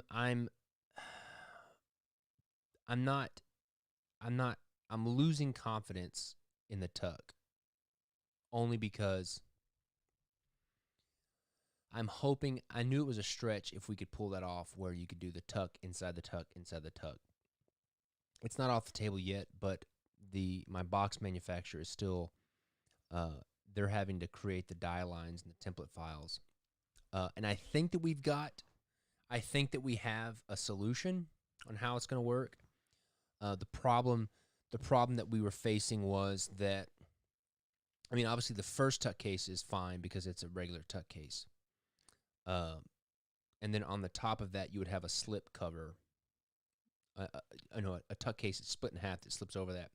The problem we were facing is because the third tuck case on top of that, when you pull that open, it pulls the second one out. So, our solution is that the middle tuck case has a seal that keeps it closed. And then the third tuck case has a seal. And I think that the third tuck case that goes on the outer, it's probably going to be something like a chipboard, like a hard cardboard with a little tiny magnet in it that makes it click. I don't know yet though. We're still figuring it out and still trying to make it work. And so that's why I'm working on the cards. Let's see. Is the Heraldry deck coming back? Yes, it is coming back. I don't know when it's going to come back, but it is going to come back. Robert Wright asks, have you ever thought about teaching design? I have taught design. When I lived in Los Angeles, I taught Photoshop, ZBrush. I taught a class called Character. This is when I worked in the gaming industry. I taught a class called Character Development and Character Design at a school in Hollywood called Noman School of Visual Effects. So I've taught design before. Yes, but that was a decade ago. So let's see. Do you have any? Do I have a favorite horror film? You know, I wasn't necessarily a big horror film fan. Like I know some people that love horror films. That necessarily wasn't me. I think my favorite horror film is probably Alien. And I know that probably sounds like a really big cop-out, but I was young enough, it came out, I'm not old enough to say that came out when I was born. That came out before I was born, I'm pretty sure. Because didn't that come out like in 70? When did Alien come out, the very first one? I can't remember. But I was young enough when I watched Alien the first time that it had a huge impact on me. And so I think that's definitely one of my favorite horror films. And Alien is one of those horror films for me that I can always go back and watch again. And it still scares the crap out of me, I'm telling you. Let's see. The Jack of Spades kind of reminds me of Mars Attacks. It does. It does kind of do that big alien head. I can see that. 1979. Yeah, that was 3 years before I was born. So, but I was definitely young enough when I was in the 80s when I watched that for the first time, and also Alien 2 or Aliens, whatever they call it. That it had a pretty huge impact on me, and I really enjoyed it. Let's see. I don't have anything for the back. I don't have anything for the back design yet for this. Geiger. Yep. Yes. I'm glad you said that because I love H.R. Is it H.R. Geiger, right? Geiger, the artist that was kind of the inspiration for all that artwork. Love his stuff. It's super creepy, super weird. But I like all the patterns and like repeating stuff in Geiger's work. So I definitely really very influential in terms of the art. I'm trying to think if there's anything else. Let me see. Let me save this. I'm going to open something up, something different, something that I was working on. I have been getting, this is just a fun announcement. And I'm not very good at keeping. The Omen was pretty cool. What's that? What's the other book? The other show? Oh my gosh, what is it called? Children of the Corn. I love the Children of the Corn and Rosemary's Baby. Oh man, those are good. Them some good old classic horror movies. I like those a lot. That kind of 70s era. Anyways, this last night, I've been getting a lot of, and this may not interest all of the playing card, like the legit, like my historical playing card collectors. This may not interest you, but I'm going to tell you anyways because I think it's interesting to me because it's something I've been wanting to do for a long time. But let me open something up. I've been trying to figure out, first of all, I've been getting a lot of requests from different people to make a plastic deck of playing cards, kind of comparable to Copag or Kim. And the problem has always been just because like USBC, who, prints Kims, they don't let you print Kims. They don't do custom Kim cards. I don't really want to work with Copag because I have no relationship with them. But I've been getting so much requests to do something. I'm trying to do two things at once. I've been getting a lot of requests to do a plastic deck or a plastic set for people that like play poker. And I never have got around to it, but it's more of the standpoint of what deck am I going to do? And I was trying to figure out which one I was going to do, if I was going to design a new deck or whatever.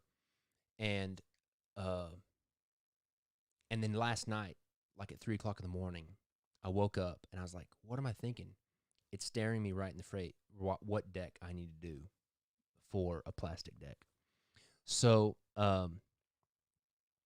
the plastic deck, it's 2 decks. It's going to be a 2-deck set, because usually plastic, when I say plastic, I'm kind of encompassing, like, acetate, like chems, PVC, or whatever those types, all those types of plastic decks.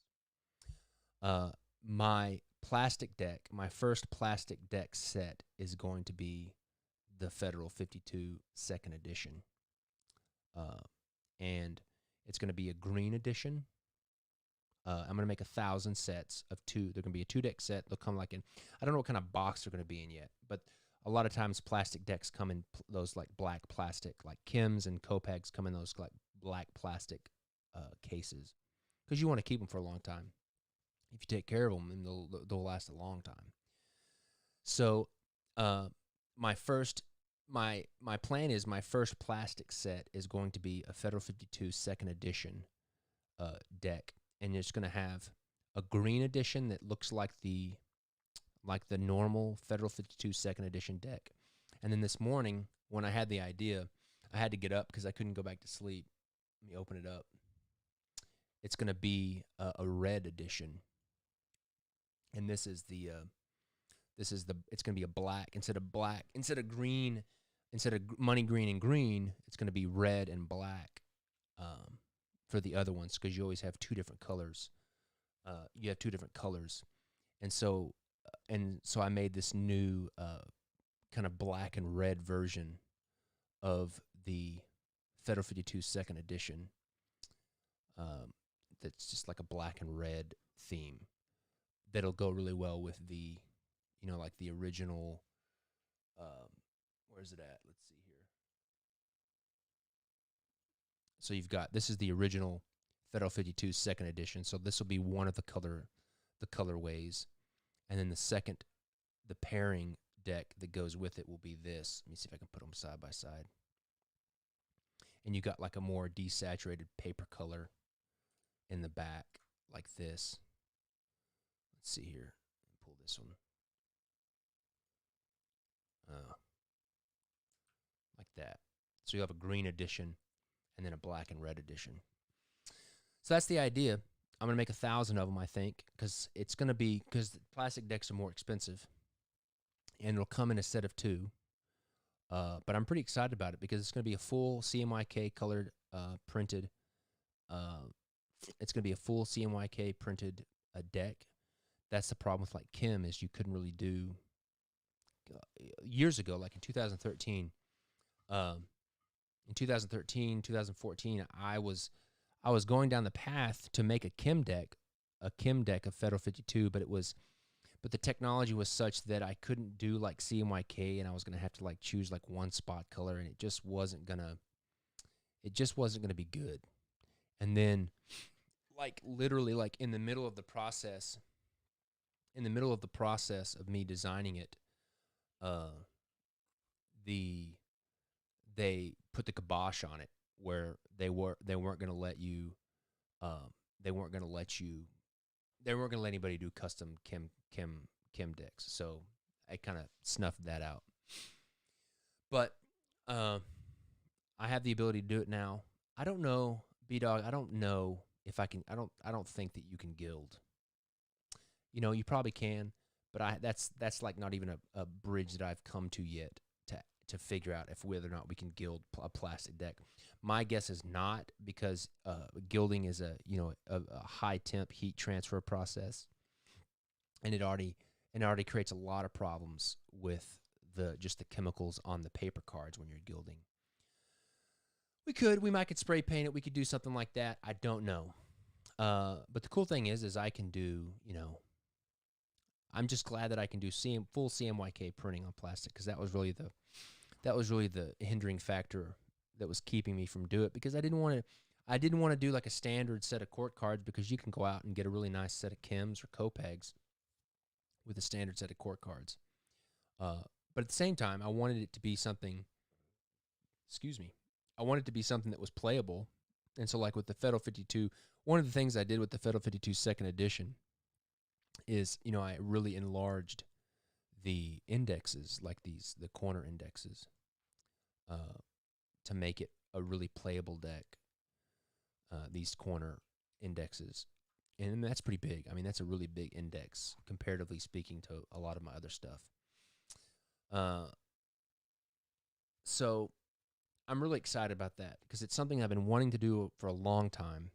I know there's going to be a lot of my longtime playing card collectors that collect my paper cards that may not like it, and that's okay, and I can totally understand that.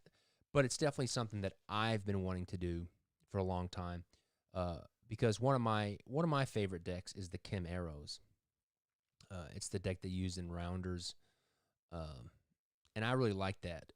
And actually, the first couple of decks that I bought, besides like regular bicycle decks, beyond the stuff that I grew up with playing cards, stuff like that, besides bicycle, I think the first couple of decks that I bought that really got me starting to think about designing decks of playing cards were, the first one was the Kim Arrows, and the second one was the Theory 11 Monarchs.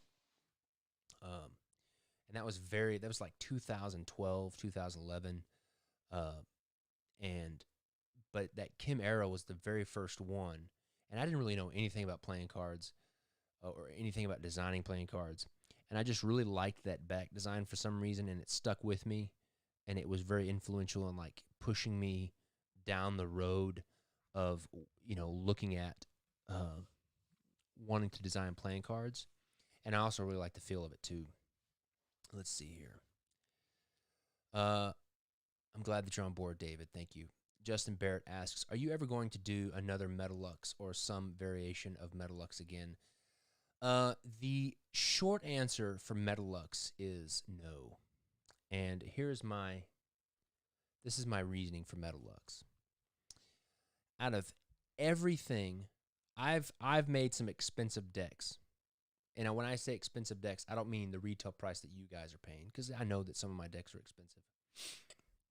But I'm speaking more from the sense of let me change this mode so I can get a little bit more personal with you guys.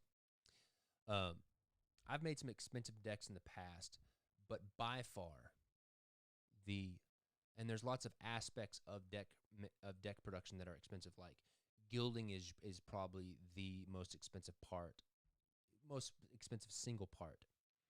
But without question, the most expensive thing that I've ever done in terms of production cost has been Metalux.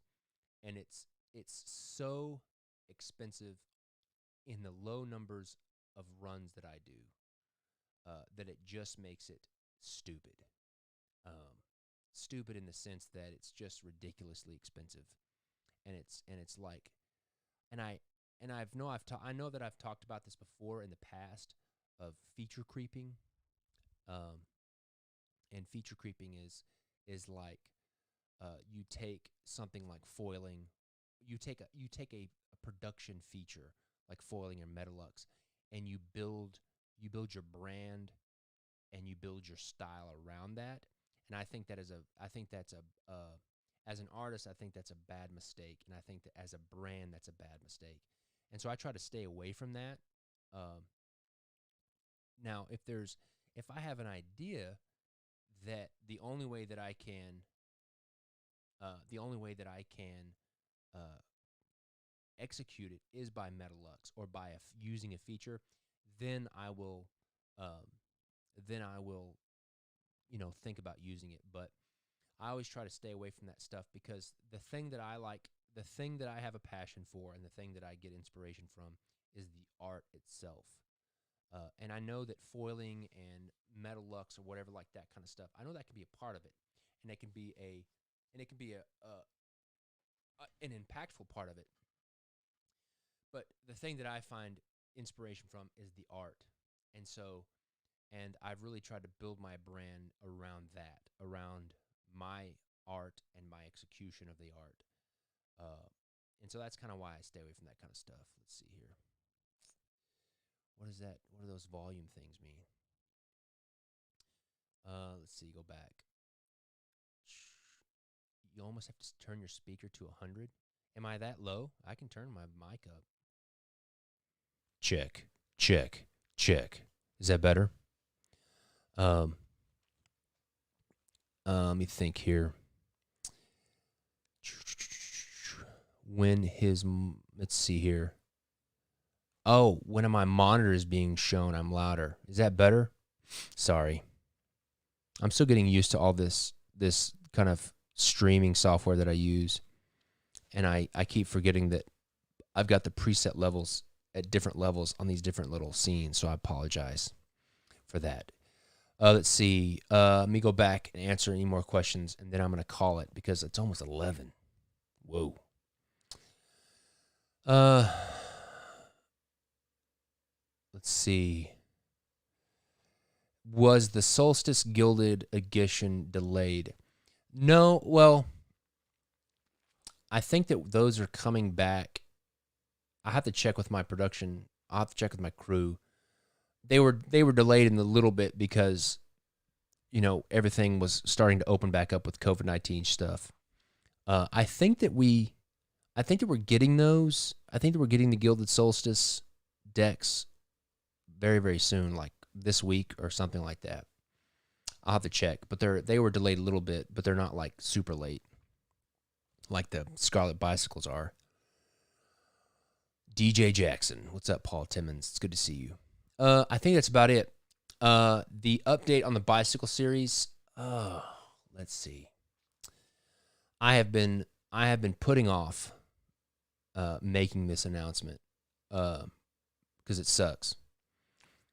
But I'll make a more of an official announcement this week for the bicycle subscription. And I can probably give you a little bit more backstory on it here because I'm not going to go into much detail on the kind of a short announcement that I make. But the sucky thing about the bicycle subscription, and I'll be totally honest with you guys. First off, the COVID-19 stuff just totally threw tons of stuff off in terms of scheduling and production delays. So that's one aspect of it. The second thing is in terms of cost, in terms of production cost, it's probably twice. So like all of my subscription decks, like King's Wild Shorts decks,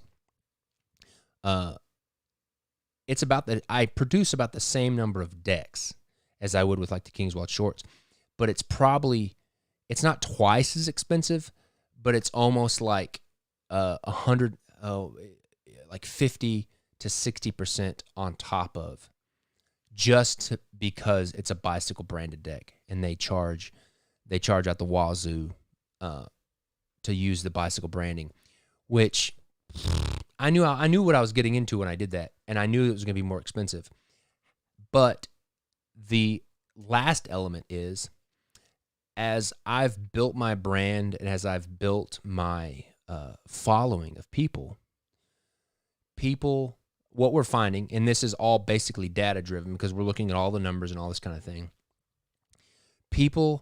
customers and new customers, and also the majority of all my old customers and my customers that have been with me for a long time, they come to me or to my website, or they follow me because of my King's Wild stuff, the stuff that's themed, the stuff that's illustrated, and they don't come to buy bicycle decks. And so I think that we have, so not only is it more expensive, considerably more expensive to produce, there's also a lot more back and forth in terms of with legal department, with United States Playing Card Company, that adds a whole nother layer of headaches to it. But really the nuts and bolts come down to it is nobody wants them. I mean, there are some people that are subscribed to the bicycle, but when you compare the bicycle subscription to like King's Wild Shorts, or my table players, it is night and day. Like, I think that we have, like between the shorts, like just with like the shorts, we have something like 500, like 570, 575 active subscriptions. And that can be, limited, gilded, or standard. And then with like table players, we have like 300 or so, 300 or so active subscribers. And then with like bicycle, we have like maybe like 80, 75, 80, 90, like maybe even barely 100. And when I'm making like 400 and 500 of that run, like it's just like money going down the drain. And as I look at that, I think to myself, man, I'm already spending way more on this deck, and all I'm doing is printing, a standardish set of court cards with a bicycle. So I'm paying for the logo. When I could be spending less money and making sweet decks like this monster deck, or like decks, different iterations. And I'm not saying like just color changes, but like I would rather spend my money and the money that people that are my subscribers, I would rather spend that money making the decks that people come to Kingswild for, like the stuff that's thematic, storytelling, character driven, that type of thing. And we're just seeing from the data that nobody wants the bicycle decks, and that's it. And so it's like there's really not even a reason. There's not enough demand for the people that buy my decks to keep it going. And so the sucky thing is that the Scarlet Bicycle decks is going to be the last. The Scarlet Bicycle deck is going to be the last deck in the bicycle subscription. And so this week I'm going to make the announcement that tricycle tally-hos. The June 1st is supposed to be another, the next round of subscriptions for the bicycle, and like we haven't even delivered the Scarlet bicycles yet. And so this week we're gonna make the official announcement to everybody that we're going to nix the bicycle subscription altogether, and put our efforts and money and development time into. And the thing is like I had already finished all the artwork, which kind of sucks, but we're going to. But it just doesn't make sense, fiscally, and with the amount of money that's going down the drain for people that are not buying it, and even the ones like, we're just gonna have a bunch of inventory that people don't want, and that's a recipe for a lot of hurt. And so everybody that is a current bicycle subscriber, they're not going to do anything. We're just going to go into the back end and just cancel all the subscriptions. So they're not going to have to really do anything. And so when June 1st comes, nobody's going to get charged for the bicycle subscription. Let's see. Are the backs different? Can you release them as tally? No. And that's another thing. B-Dog, you ask, are the backs different? Can they? The backs for the bicycle decks were going to be the same designs as I did for the tally, but just different colors, different color combinations. And it's kind of just adding insult to injury. I can't release them as tally-hos V2s either, because last year when United States Playing Card Company was getting ready to sell to Cardamundi, they locked down a lot of their IPs and a lot of their copyrights, and that included the Tally-Ho brand. And so I can't even make any more Tally-Ho cards. And I think that I'm at a point in my business and in my brand that I feel like my brand is strong enough on its own that I want to spend money and development and research and development into my own cards and in my own brand than spending a huge premium on somebody else's brand that, from my standpoint, nobody buys and nobody wants. I know there's some people out there that want them because I know that there's some of you guys that are those subscribers. But just the majority of the people that come to King's Wild don't come to buy a bicycle deck. And so that's that. Anyways, that was a nice downer to that. So let me pull back this Jack of Spades that we did. I'll color this probably tomorrow. So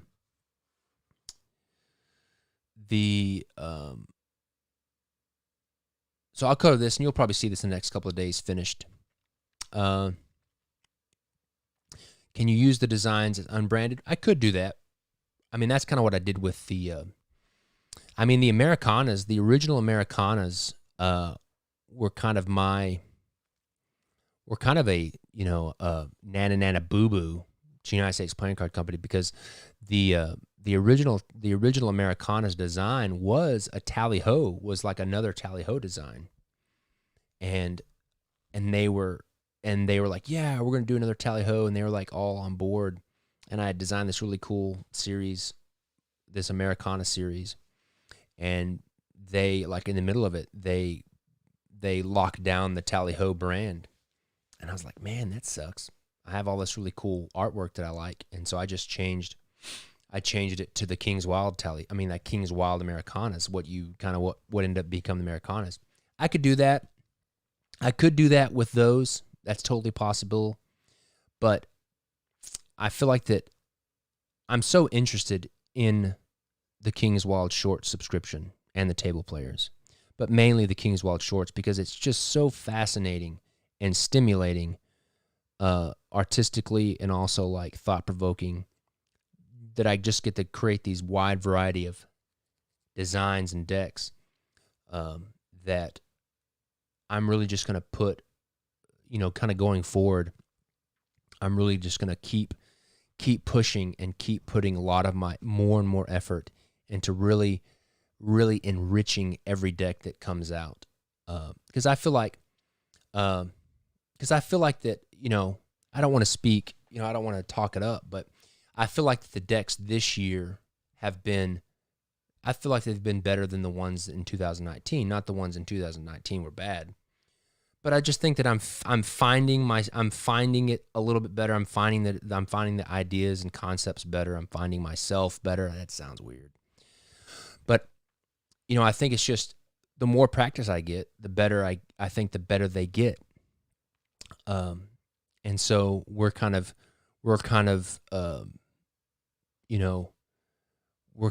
talking about me and the team and the crew, because King's Wild is so much more than me now, because I have the crew and everything. So they're very important to what I do.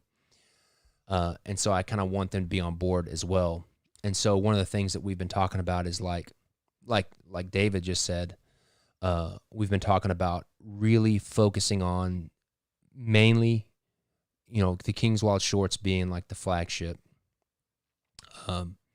And then really focusing on the table players and what we're talking about doing like for 2021, which is going to be here so soon. I mean, this year has felt like it doesn't even exist really because of all the shutdown stuff.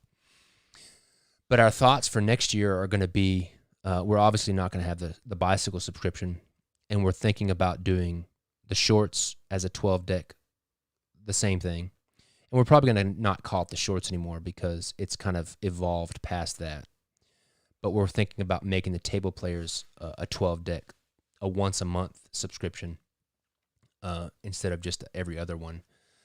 And also just because it just makes things a lot easier to explain to people, because it's been really kind of interesting to explain to a lot of new people that have nothing to do with playing cards, that don't know anything about playing cards, that are becoming new customers. Okay, yeah, we've got this subscription that's every month, and we've got this other one that's every other month. So it's a lot of just like, we're trying to figure it out as we go and trying to make it work. And also, and I think that I'm just getting into a better routine and stride in just terms of the volume of the work that has to be done, to create the volume of work. And we've even like talked about what it might look like to instead of making 3 editions, like a limited, a standard, and a gilded. Sorry, I got something in my eye. We've even talked about like, okay, let's make 1 edition or 2 editions, and whittle it down even more to where there's not this huge volume of editions and these different variants, and really pump in the focus to like even hone it even more to the things that we do produce, to where that everything that we, because I really like where the decks have gone this year, and I think that as we develop those more, that they're just going to get better, and that's what I want. And I would like to get a point in terms of the volume of work and the pace at which I can create the art, that I would like to get a point to where every deck is, theme-based, character-driven, story-driven, to where you don't ever have, if you want a standard set of court cards, you can have the table players. But then the Kingswald Shorts is dedicated to have like, these are, if you're in it for the art, if you're in it for the inspiration, if you're in it for the characters and the story, then the Shorts is where it's at. And then every deck that we produce is pushed to a level that the courts are unique, the courts are custom. Yeah, and a lot of this is just me talking right now. And I think that's, I mean, this kind of stuff is why I want to do a podcast, because I'm just sitting here droning on a YouTube Live. But I think it's fine, and you people are nice enough that you're not you're not sitting here ridiculing me. But I think these are all good thoughts, and that's kind of where my head is right now, and this is where my head is with my crew, where we've been talking with my crew a lot, and kind of our direction of what Kingswald. Because as Kingswald, because when I started the shorts, I really started the shorts to get the subscription service, to get away from the Kickstarter grind, because I hated the Kickstarter grind. Because with Kickstarter, it's just a whole nother mountain of headaches and admin stuff that just is, it's just not, I didn't want to do it anymore, to where the way I was doing it, to where like every couple of months I had to do another Kickstarter. Ugh. Now, it doesn't mean I'm not going to do Kickstarters, because I'll do Lord of the Rings as a Kickstarter, because that just makes sense. Let's see. Gordon Murray, any thoughts for a Magic deck, i.e. gaff decks, force decks? Gordon,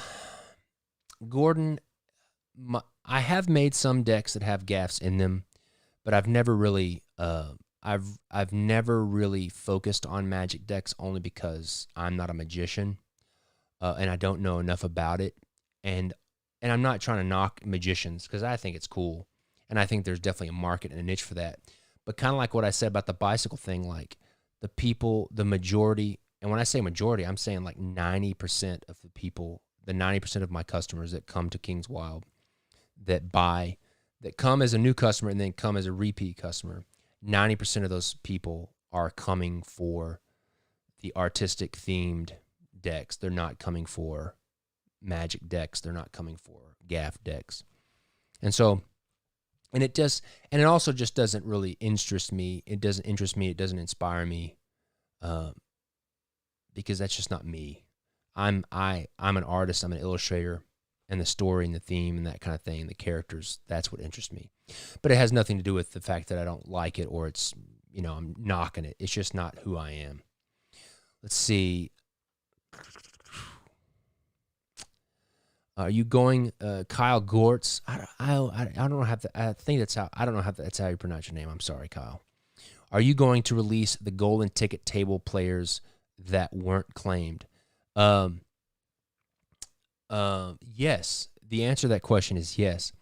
And the way that we're going to release the golden ticket decks that haven't been claimed is November. November is the last month that you get a table players deck. So that's November is the last one that you get. So there's not a table players deck in December. And what we're going to do is we will give people the month of November to claim that November golden ticket. And then sometime in December, like December 15th, December 1st, I'm not sure. Sometime in December, we're going to set a date, and then like at midnight or something like that, something similar to that, we are going to take the entire year's golden ticket decks that have not been claimed. And basically, at that moment, we'll just say December 15th at midnight, basically the golden tickets are null and void. You've passed your window to redeem them. And the ones that have not been redeemed will then go on sale on the members only website all at once. It's going to be crazy. It's going to be crazy because we're going to dump all 6 sets of golden ticket decks onto the members only website all at once at one time. It's going to be bonkers, I feel like. But that's how we're going to release them. And they'll be the same price as like a gilded deck. So they'll be like $45 because that's what our gilded decks cost. That's what the retail price is for the gilded decks. So that's how we're going to release. That's how we're going to release the non-claimed golden ticket editions of the table players. Let's see. Let me see. Gordon asks if you explored even a gaff deck, you would create something no one will believe. You know, I'm still open to it. The only way that I would explore it is if it somehow played into the art or the theme that I was doing. And I'm not opposed to it.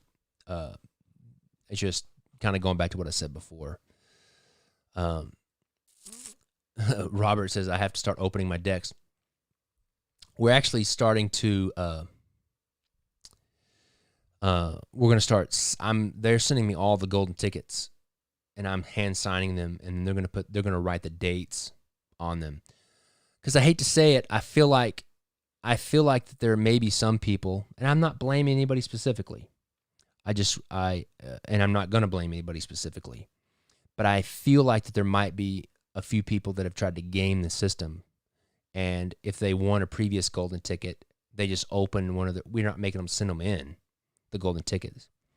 And I feel like that maybe some people have just kept their previous month's golden ticket and then open a new table players deck and then took a picture of it. It hadn't happened a couple of times, but it's kind of weird that, some of the same people, I don't know though, but that's just something we're doing. We're just going to hand sign. It'll nip it in the bud really easily.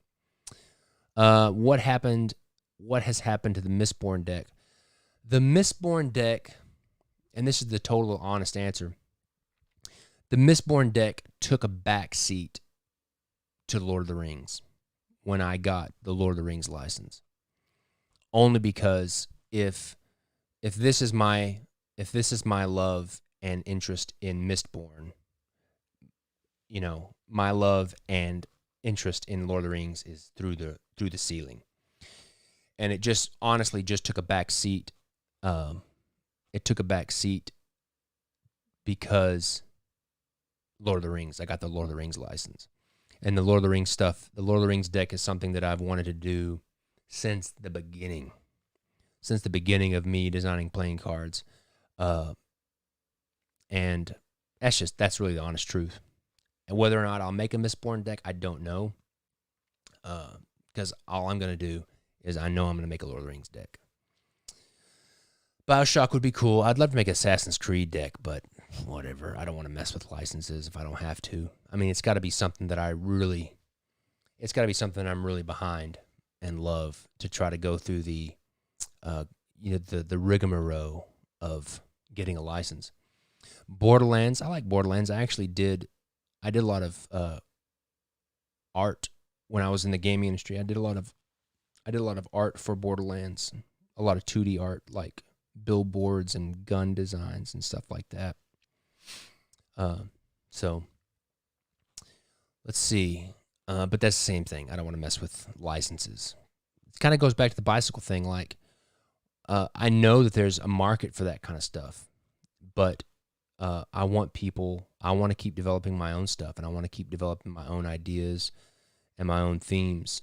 And that's why I want people to buy my stuff, is because they're buying it for my thoughts and my ideas and my approaches to different things. Even with like the Lord of the Rings thing, like one of the reasons why I did it was because I would get to do my own take on all those characters and my own take on that literary work that I love so much.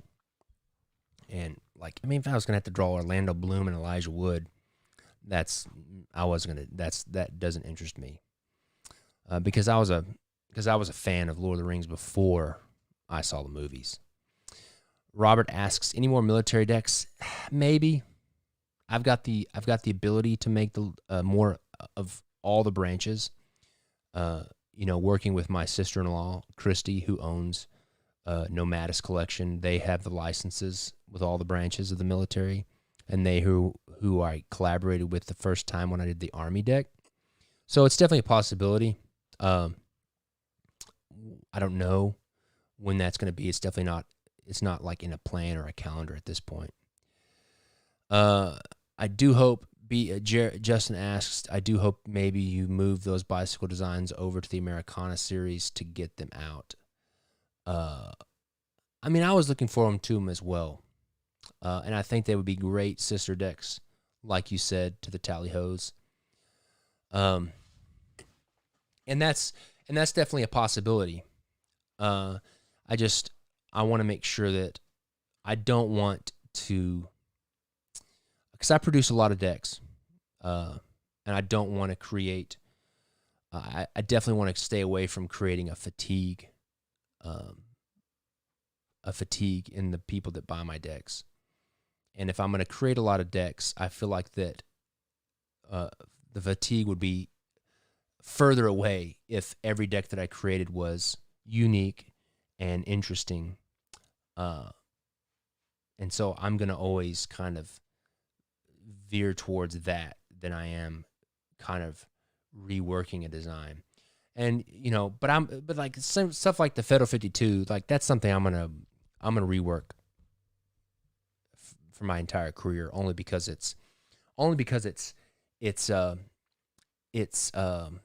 monumental place in my life, and how it kind of was the bedrock and cornerstone of everything that I built upon, or what I built Kingswall upon. And so Federal 52 will be one of those things that I recreate, repackage, redesign, reuse, as long as I'm making playing cards, just because of its place in my history. Let's see. If you put only your thumbprint on every card with pips and indexes, gilded and numbered them, I'd buy them. I'm not sure what that means, but okay. A Houdini deck. I have an idea. I have a really interesting idea for a Houdini deck. Like I have the tuck case. It's really cool too. And that's something that Bill Kalush really wants to do with me, because he's a huge Houdini fan. I mean, he wrote a book. He wrote a book about Houdini. And it's a really cool idea. I'm not going to talk about it because it's kind of interesting in the fact that I think I don't normally do this, but I think it's an idea that could easily be copied, because it's kind of a novelty type thing. And like I'm always very free with my art and not keeping secrets about my art, because I feel like my art is a lot harder to copy. I mean, obviously somebody could just scan it or whatever, but my art is a lot harder to copy than a novelty or like a feature or something. So yeah, there's definitely a possibility of a Houdini deck, and I think it'd be really cool too, if I ever did it. I have thought about doing the Houdini deck as a subscription deck, but we'll see.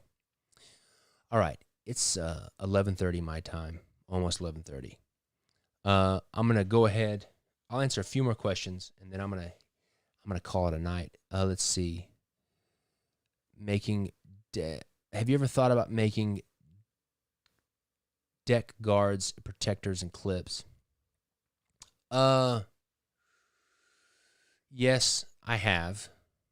The honest answer is so much of my brain, so much of my bandwidth is devoted to just maintaining the amount of work that it has to go into creating just the volume of images that I have to create and stuff that I have to draw, that I've learned in the past when I add on different stuff. And that's kind of why I stopped doing like coins and,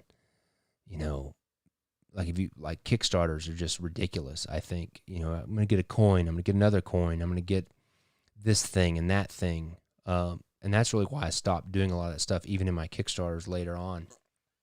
Is just, I want the products that I do create to be well thought out and not just trinkets that I throw on top just because that's what everybody else does. But mainly the reason why I don't do that kind of stuff is I spend so much of my brain power just maintaining the volume of stuff that I have to do to make the decks themselves, that when I throw on something like a deck clip or something like that, it just gets like a side, it just gets like peripheral thoughts, and that always ends up in some kind of error or something that's not the way I want it, or not to the standards that I want it. And so I just don't do it because I know myself, and I know where my strengths are, and I know where my weaknesses are, and my weaknesses are definitely in other things. They're not playing cards, because for some reason I love drawing playing cards, and if I'm just doing playing cards, if I'm just focused on drawing playing cards, that's when I really do my best work. Now, with that said, I'm trying to develop other kind of like artistic, I would say, endeavors, I guess you could say, kind of more of a fine art endeavor type thing. And it's something I'm developing that will use my playing card art, but in a more kind of like fine art manner. And hopefully we get to see that this year. I don't know how. I don't know. We're still working it out and still I'm making it. But I think it's really interesting. Excuse me. I think it's really interesting. Let's see. Robert asked, Maggie, my second granddaughter was born Friday. Life is good. Yes. Congratulations, Robert. I hope that I get to see you at the convention this year, Robert, if we have it. I'm going to the playing card convention, the 52 plus Joker. The Lord of the Rings map, it's not what I was talking about, like in terms of art prints and stuff like that. That's kind of the direction that I'm going, but it's more like tactile than just say like art prints. But the Middle Earth map is definitely a good example of non-playing card stuff. Let's see here. I think that's about it. I'm tired, and my voice is going. As always, people, I really appreciate you spending time on your Sunday nights with me.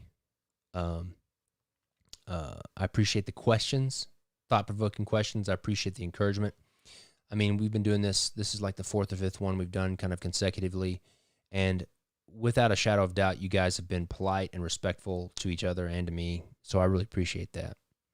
It's a lot easier to do this when people are respectful and that kind of thing. So I really appreciate that.